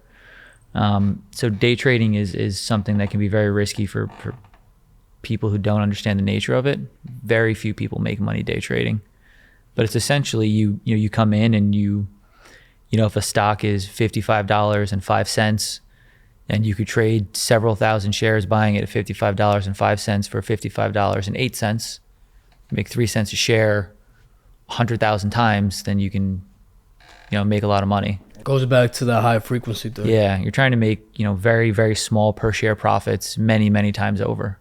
Right. So it's not something I really recommend for very many people. It's not like a hobby. It's something you have to really put a lot of effort into if you want to do it in a way. Yeah, and it's like these people, these large corporations that are doing it, with supercomputers, fiber optic connections to all these like information centers, they're getting information significantly faster than any of us are. The infrastructure, right? The hardware. Yeah, and it's like, it's funny, a lot of like all these companies that do trading of their own capital to make money, that may have day traders working for them, those day traders are like PhD mathematics majors. No. They want people to come in that can build these crazy algorithms to try and take advantage of discrepancies in the market. It's very difficult for you sitting at your house on your Wi-Fi, your IBM computer, to beat those people. It's... So the S&P 500, right, Nile? Can we get a little bit more into that? You broke it down to us. Yeah, it's basically just like the top 500 companies. You basically, when you invest in the index fund of S&P 500, you basically invest a little bit of money into all those 500 companies, right? So right. Microsoft, Tesla, Apple, all those, the top public, the top public 500 companies, that's what the S&P 500 essentially all the is. GOATs. Exactly. All the big companies.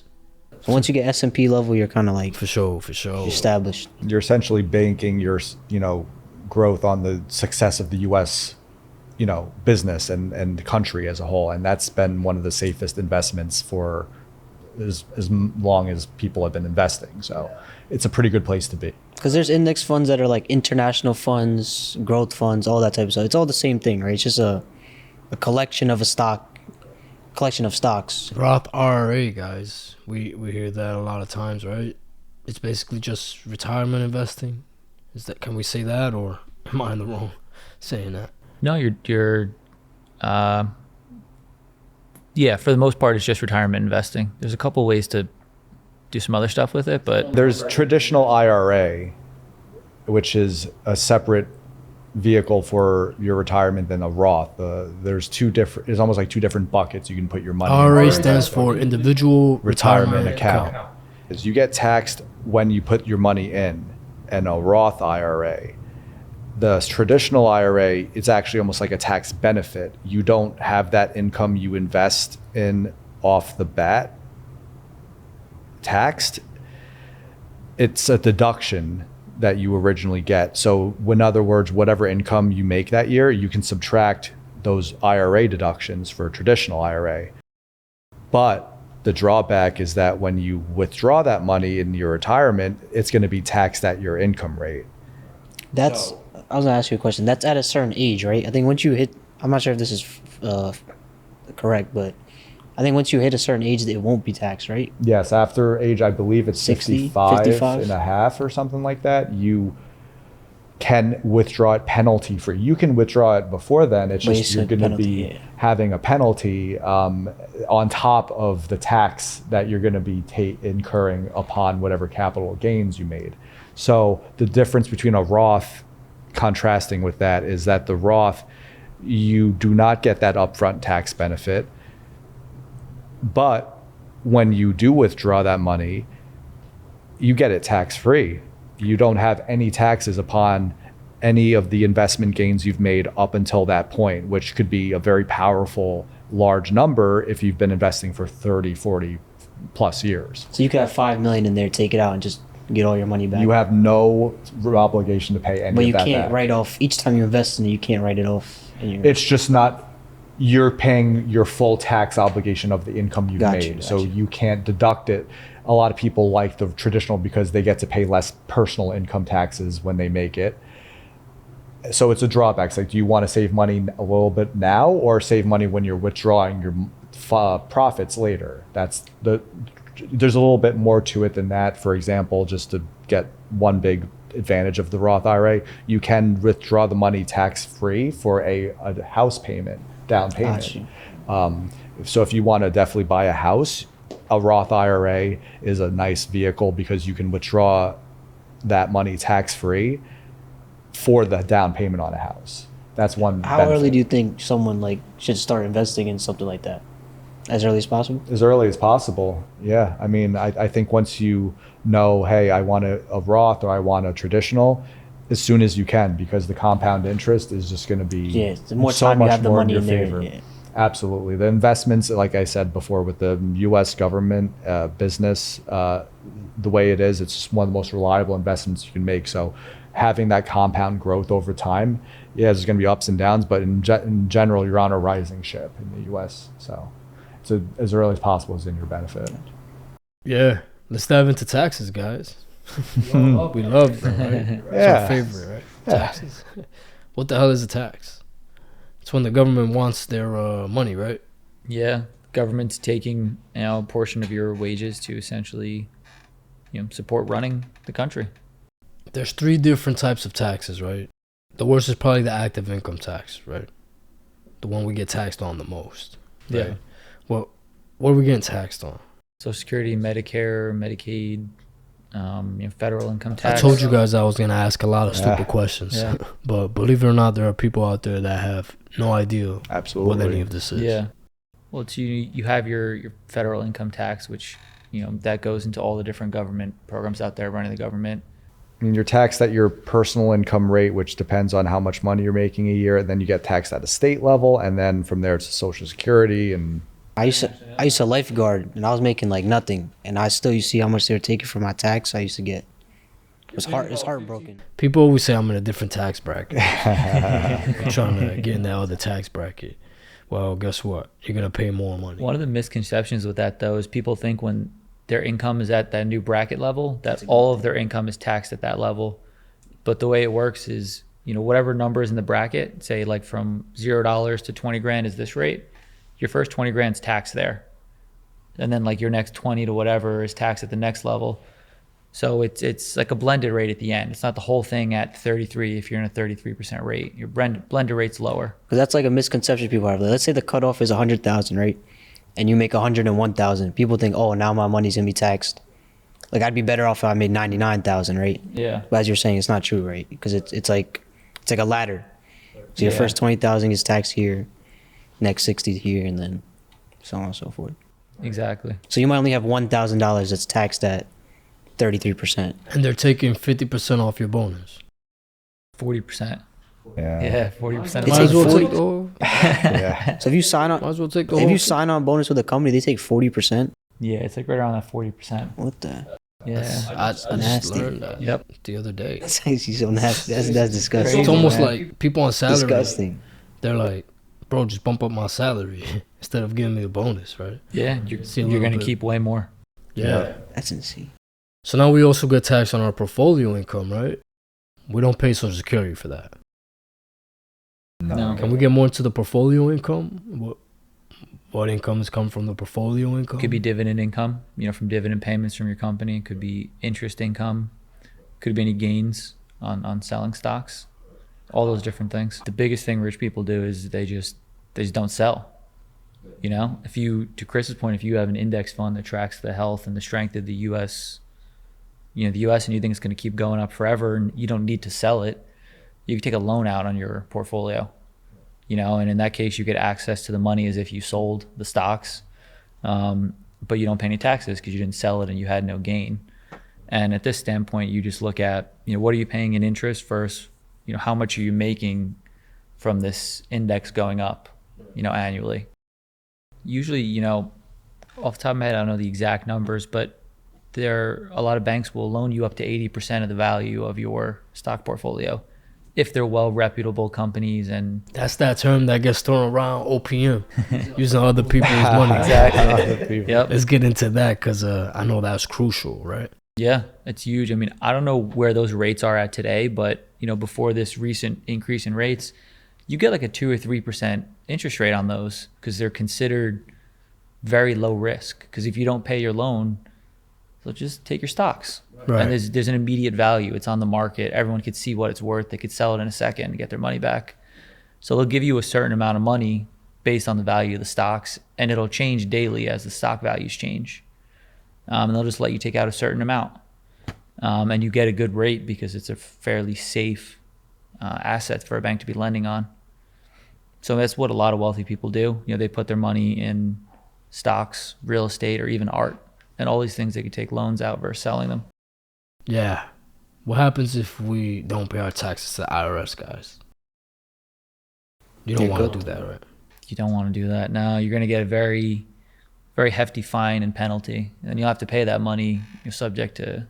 So how do we make sure we're reporting our taxes to the government? How do we go about doing that? There's different types of forms, right? Can we get to different types of forms? We got 1098 form, right? W-2s. Yeah.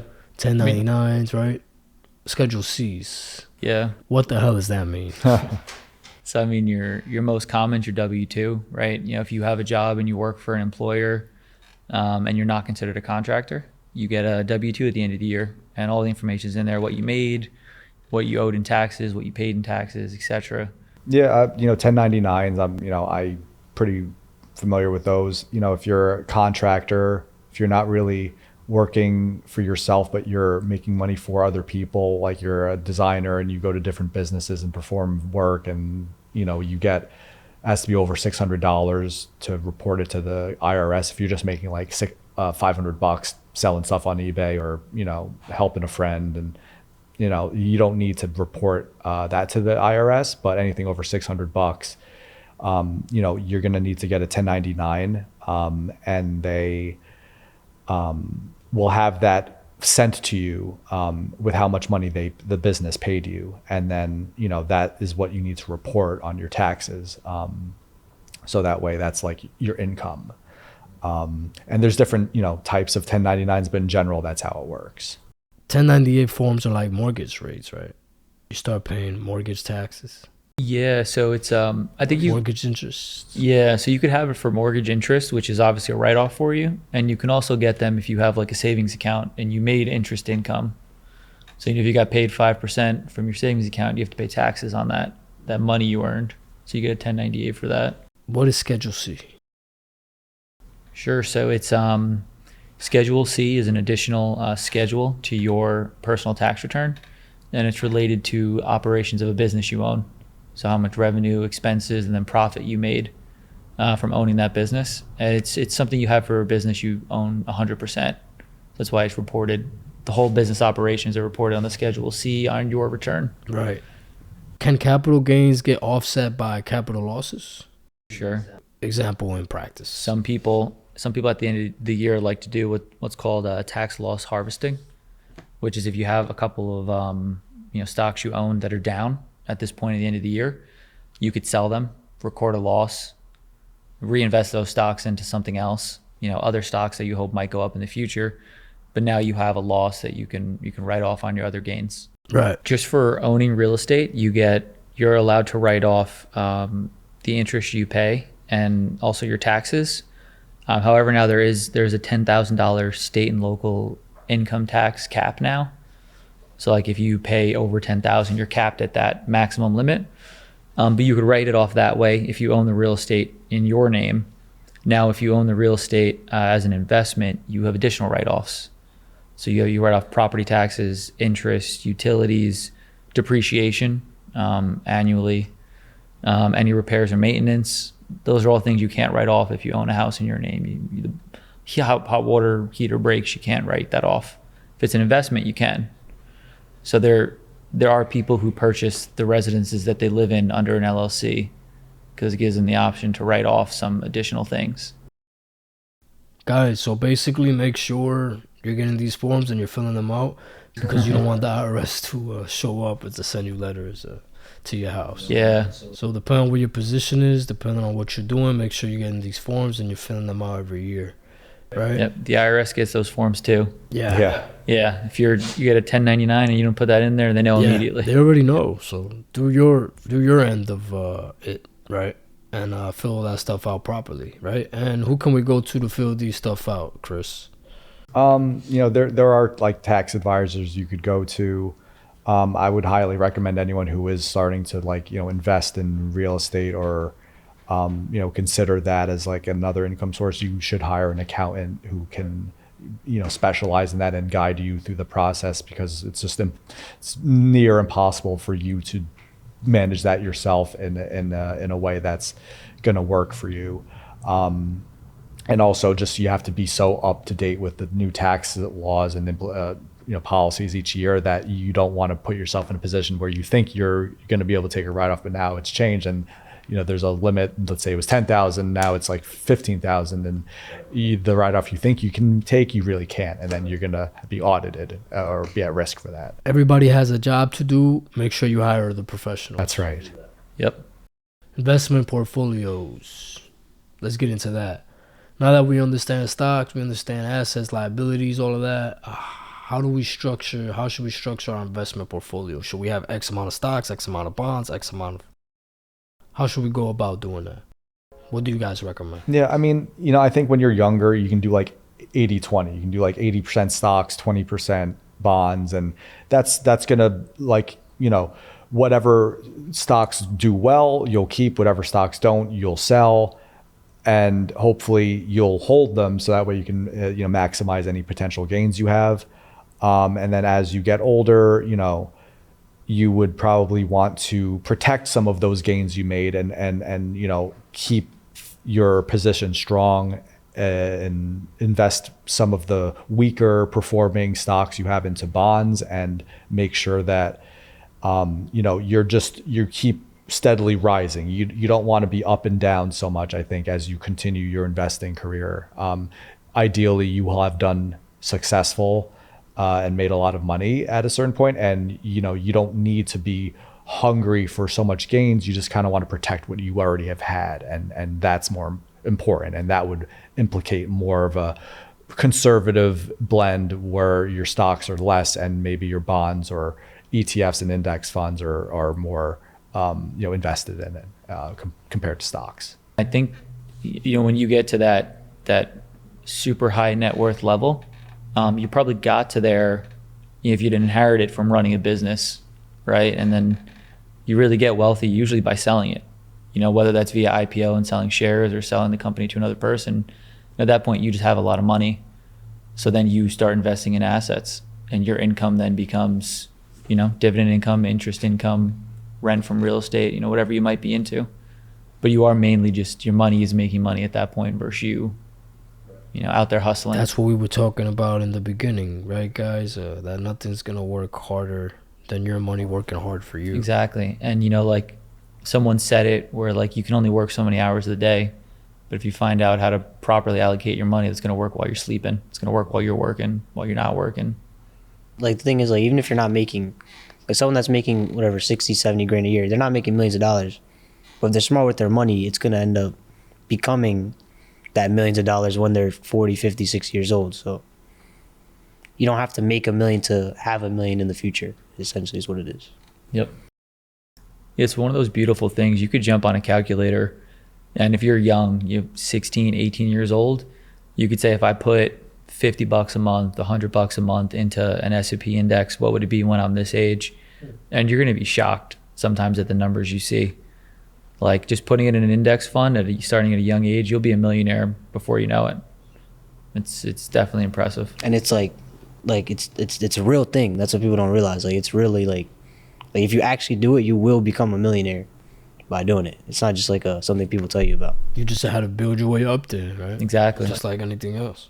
Yep. But even if it's like you could I think no matter what job you have, you'll have $100 to set aside towards a fund in a way. It's just a lot of people don't do it. Exactly. Because they don't believe it, you know what I mean? But if you look at it from a math perspective, it's there, you know what I mean? Yep.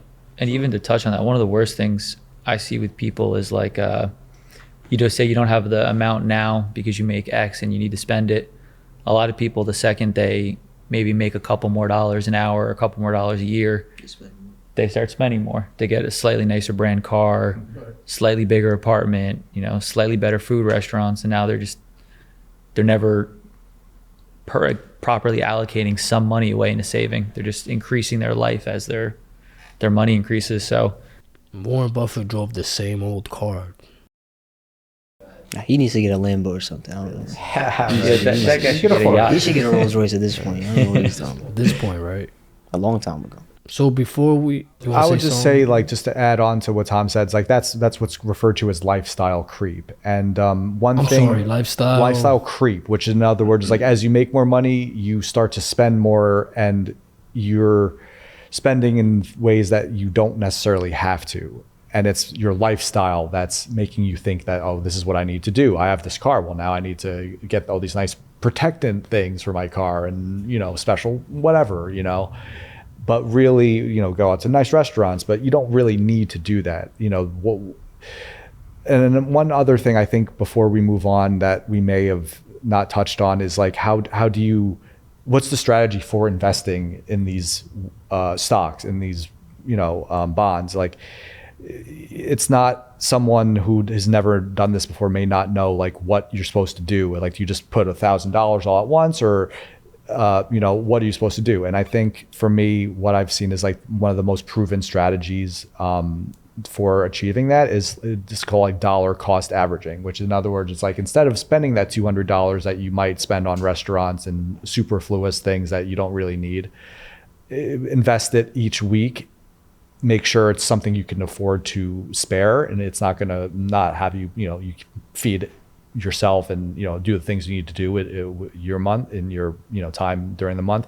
But if you can set aside that $200, whether it's like bi-weekly or each month, set it and just keep investing it at that, in that stock, in that index fund. And as it goes up, you will continue to rise with it. You don't need to just invest $1,000 all at once, in other words, to make money off the stock market. Yeah. And even to piggyback off that too, with respect to like how to get started and lifestyle creep, like one of the best ways to beat lifestyle creep is to just pick a percentage of your monthly income that is comfortable for you to invest, and put it away. And as your salary increases, so does that percentage stays the same. So you put more money in because your salary is increasing, or if it decreases, you put in less. But if you always have a percentage built out, you're never going to dip into it. You always sort of be ready. That helps you fight the lifestyle creep, and also helps with dollar cost averaging, which is like one of the most popular ways to do it, because you're not subject to the price on one day, that one day you buy. And another great way to get started too is if you're a little intimidated by purchasing stocks because you've never done it before, there are a lot of programs out there that are free where you can invest with the market, but without actual money. So you could pick, I have $1,000, and you're making investments as if it was actually trading stocks, but it has no financial gain or loss there. So you could see, oh, this would have been a good idea or a bad idea. And you can kind of learn a little bit more as you practice. Like sim investing. Yeah, exactly. What's that? It's just like what he's saying is like, it's almost like you're in a video game and you're hypothetically investing. Yeah. So Yeah. I did that in my high school economics class. All of us had like a fake $100,000 and you just invested it, over the course of the year. And, all your trades either go up or down based on what you decide and how the market moves, and you kind of figure stuff out. Now let's get into what you guys do in finance, right? Let's start with you, Chris. Yeah, Senior sure. accountant, right? So I'm sure you're assisting financial plans, setting financial targets, monitoring performance, traditionally, right? Yeah. What do you do though? There's a monthly reporting that each company needs to do. It's called a monthly close, and basically you're recording your profit, all the numbers that happened, any activity that business occurred. It needs to be recorded, and it needs to be in the right bucket. So travel expenses, how much did we spend for rent? How much did we spend, for salaries and payroll, and what assets did we have depreciate? How much did it depreciate by? Did we have an asset that completely depreciated and we need to take it off our books? Like, those are all things that, me as an accountant, I'm responsible for keeping track of and maintaining like schedules, listing the values and making sure it all ties to real world numbers and back up with proof that like this happened during the month and this is why we're recording it. So that way, when we're audited every April, we have justification for what happened, and we're not just making a profit and whatever happened during the business. Tom, let's get into what you do, right? You're a VP in banking, right? Yeah. You're also an underwriting manager. Yep. Can we get into what type of responsibilities that absolutely. role has? I will say recently I had a bit of a different career change, which I won't get into. I'll talk more about what VP underwriting manager does. But essentially, I work at a bank, and when businesses come in and they are looking for funding for growth, to purchase something, for working capital needs, whatever, we will come in, analyze a business, look at their financials, look at their future expectations, look at the ultimate need for the financing, and I will put analysis together and determine whether or not they're a good candidate to give these funds to. Or alternatively, come to them with a different proposal that we think might suit them better or help them more. As a VP underwriting manager, my job mainly was to oversee junior analysts, as they come in from college, help train them, oversee their development, review their work, dole out work to the individual analysts, maintain the deal flow and the pipeline from the salespeople to the analyst group that reviews these deals, and then ultimately makes their recommendations to management of whether or not they think we should, pursue these opportunities. That's essentially it. As far as training goes and things like that, you guys ever get in positions to where you have to train the lower level? Yeah, definitely. I mean, team leadership and training. Yeah, I mean, I definitely have managed a lot of teams over my career. In my current role, I'm overseeing, let's say, like 13 people. And a lot of it is clerical work that I'm just ensuring that they are doing the job correctly, and making sure any work is not piling up and not being attended to, so we're not falling behind as a business. And that everybody is understanding what is going on, not just plugging away doing numbers, and they know why they're doing what they're doing. So it's, for me, that's what I always preach when I am training, is like, think about what you're doing. Don't just do it because you're told to do it and you think that's what you should do. Know why you're doing it. And that's a more robust learning experience for them to take forward in their career too, because it's not just about what can they do for you. You're also helping them. You're investing in them, and they will take that forward in their career too. So I think it's about establishing good relationships with the people for first and foremost, so that way they trust you and will follow you genuinely, not just because they're paid to do so. Right. How about for you, Tom? What's team leadership and training like for you? Yeah, absolutely. So essentially in my job, in my company, we'd hire a lot of people out of college. So a lot of my training would start there. I get someone fresh with a degree, put them through a training program, get them up to speed, and then in financial analysis, credit analysis, I say there's a pretty steep curve, and you learn a lot of information in your first year. So a lot of that first year is setting them up with the right type of work, the right type of deals, the right environment, making yourself and other mentors accessible for them to speak with and bounce deals off of. So they come in with an initial training program, and then my job would be to give them the right workload to make sure they're still learning. They're not staying on one thing, they're seeing new things. They're also not getting overwhelmed with anything too complex, and then being a resource. And I think one of the tough things when you're training people right out of college, they don't know a whole lot about the real world yet, and they don't know what they don't know. And a lot of senior people can get frustrated, working with people who don't already know what they know. It's a funny thing where, people just don't take a step back sometimes. So encouraging them, being there for them, helping them through the process is very big. And then as they advance out of the college level, I oversaw people from junior to senior level. And as you work with their continued career development, you want to find out what their ultimate goal is. So in banking, being an analyst is usually a pipeline to something else. So finding out what they want to do next, you can kind of give them certain work and certain deals to help prepare them for that in their next role. And if they want to continue within being an analyst, you just make sure you're continually developing their skills. A lot of banks sometimes will, if someone's good at one thing, they just give them one thing, and they just get very good at that. Versus having the opportunity to see more, more types of deals, structures, companies, businesses, and broadening their horizons. I wanted to ask you a question too. So, as someone that oversees a lot of analysts, right? A lot of analysts come out of college, they kind of have similar skills, right? Whether it's valuation skills. So, what do you look for that kind of differentiates one analyst from another? Sure. I think the biggest thing, it's one, being inquisitive, and then two, being able to realize when something doesn't make sense. Like, as an analyst, your job is to look at a set of data and arrive at a certain conclusion, and also to speak with someone and arrive at a conclusion and sort of put all the information together. And the biggest benefit is when you can realize something just like isn't adding up or doesn't make sense, and be able to get to the reason why. Rather than get stuck on trying to make it work or something yeah, like that. You'll see a lot of people who, some people get into it and they just don't have that next step. They take everything very surface level. Yeah. So seeing someone who is more inquisitive and gets into the nitty gritty, That'll make them stand out in terms of other. 100%. You could tell even just with the way people ask you questions. You could tell very quickly if they have like an analytical and like a deep diving mind. Yeah. So that's usually the biggest thing.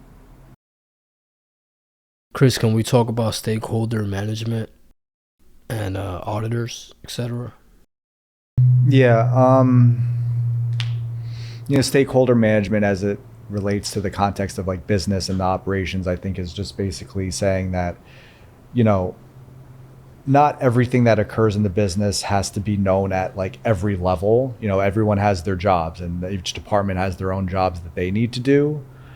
So it's just getting the right information that each department should know into their hands, and getting it in a quick way.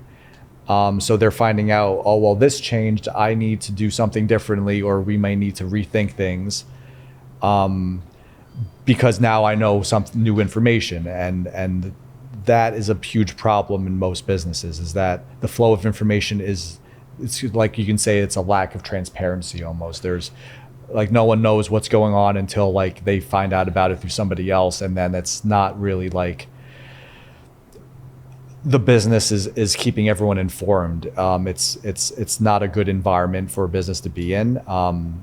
You want, because in essence, there people who should know information don't, and that's a huge problem. And basically, you want to keep the chains of communication open and flowing, and making sure that people in each stakeholder in each department knows what they need to know.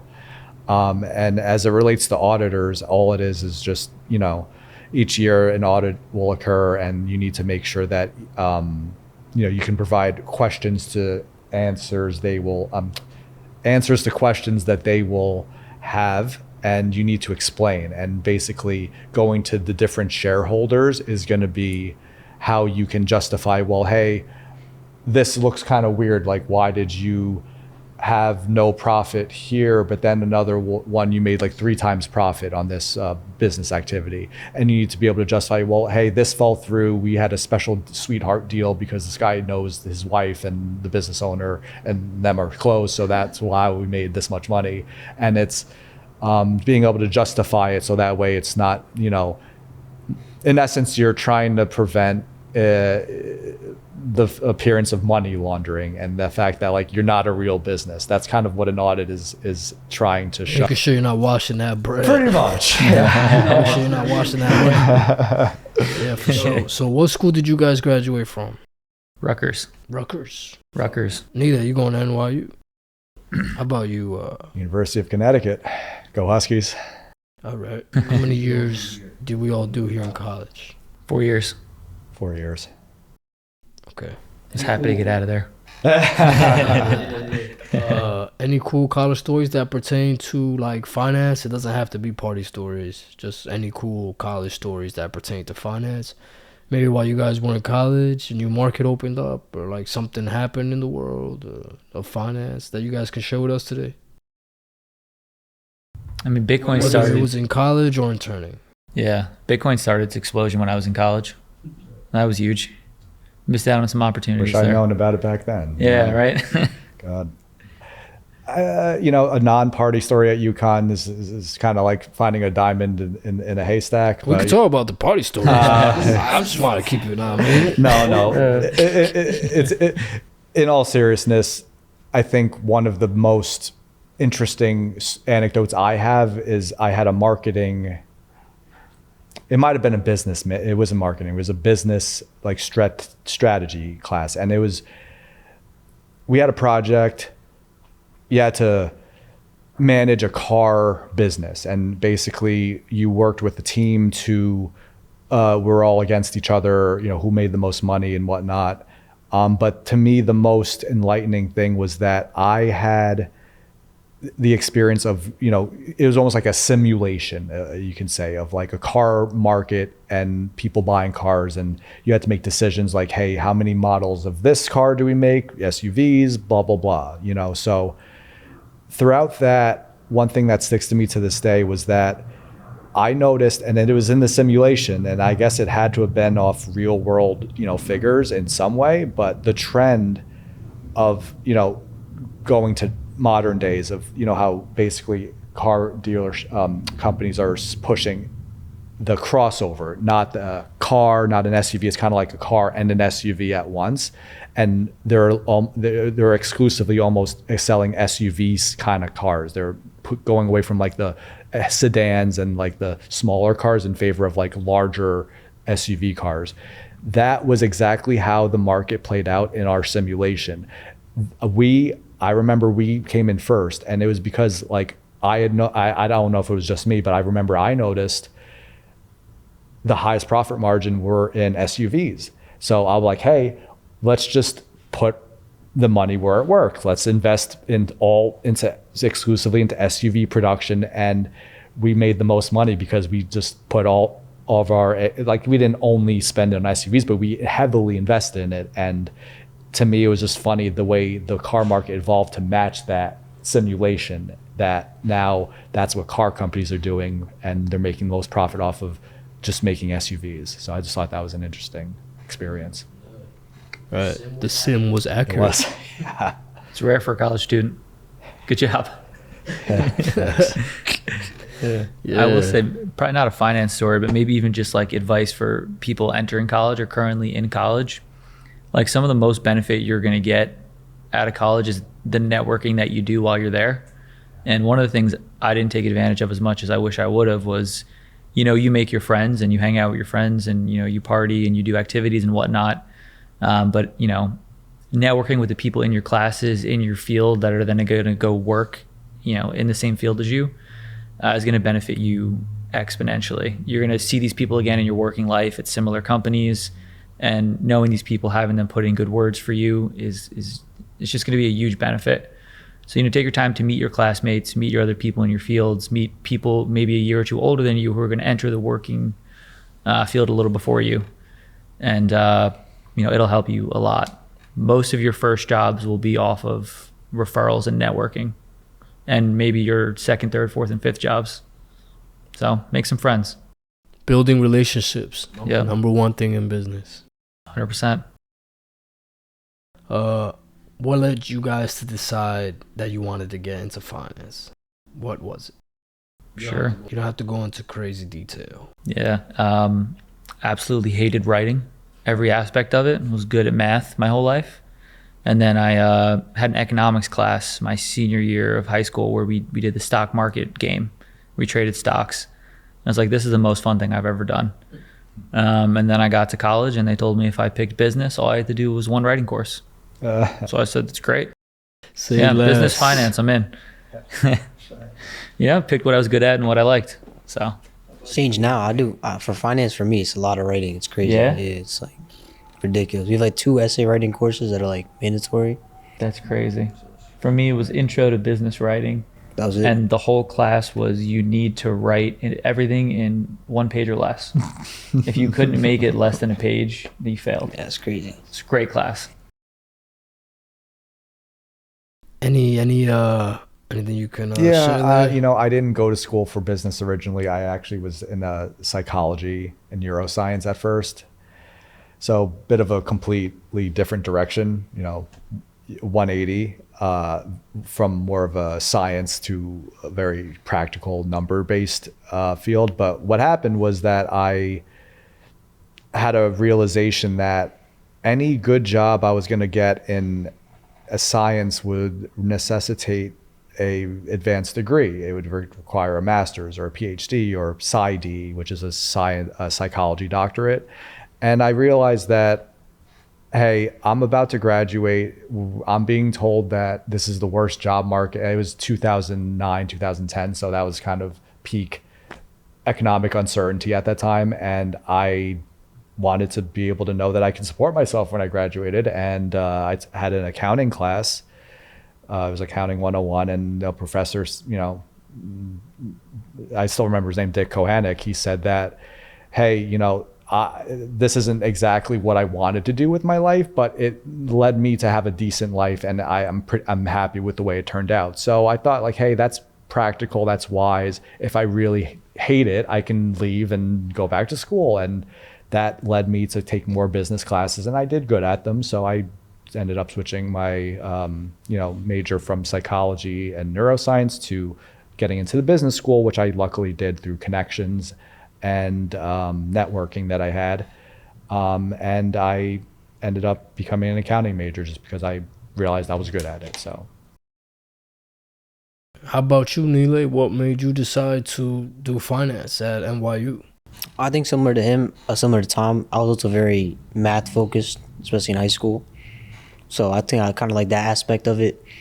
I also kind of like the competitive nature of it in a way, where it's like, it's one of the most competitive industries, right? Like whether it's like beating other funds or beating other analysts in a way, it's like you kind of have to, it kind of pushes you to always be at the top. So that's something that draws me into.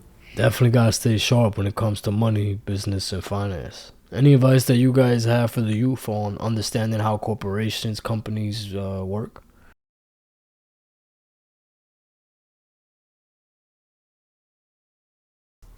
That's a tough one. Like how they go about hiring, what their hiring system is like, in the industry of finance and accounting, how the ranking system works. Yeah. Well, I know with finance, at least when you get into a larger organizations, there's usually a funnel.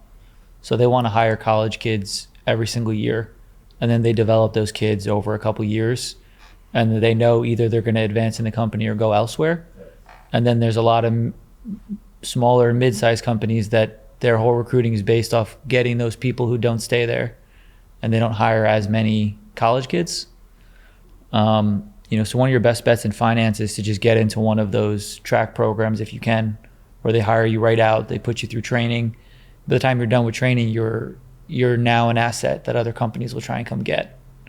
So at least in finance, that's usually the way to go. Also, the thing a lot of people don't realize is that for finance, like your recruiting is basically you getting picked up by another company or hired by another company. That process starts very early. So for like undergrads, it starts your sophomore year. Yep. So you're pretty much recruiting. Yeah, your junior year internship, you recruit for that a year and a half early. So you kind of have to start, if you want to do finance, it's good to start building yourself up right when you get to college and things like that. Yep, exactly. And work on your grades. A lot of that first step is GPA, GPA, because you haven't done anything yet. Yeah, what are they going to base you off of, pretty much? Is.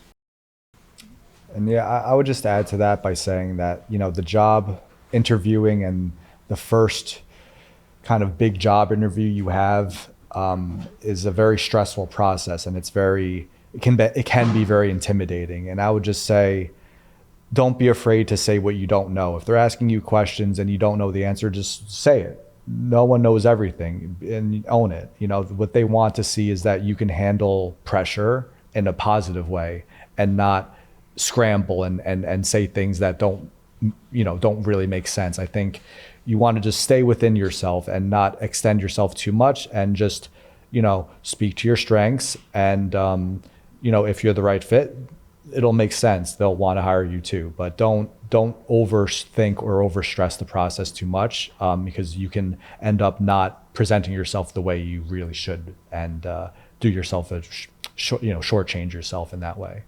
Yeah. I think we touched everything we needed to touch. I just have one more question. Maybe we already answered it. Can we just talk about cultural ethics in that world? Sure. Whatever that means. Yeah, I mean, I think ethics are huge, especially in banking and finance, because you're always working with other people's money. You know, and money is it's everything for some people. So I think ethics are huge. You're making sure you're making the right choices. Your clients, you know, always in the back of your mind. You know, if you're a bank and you're using people's deposits to lend, making sure you're thinking, just always kind of having it in the back of your mind.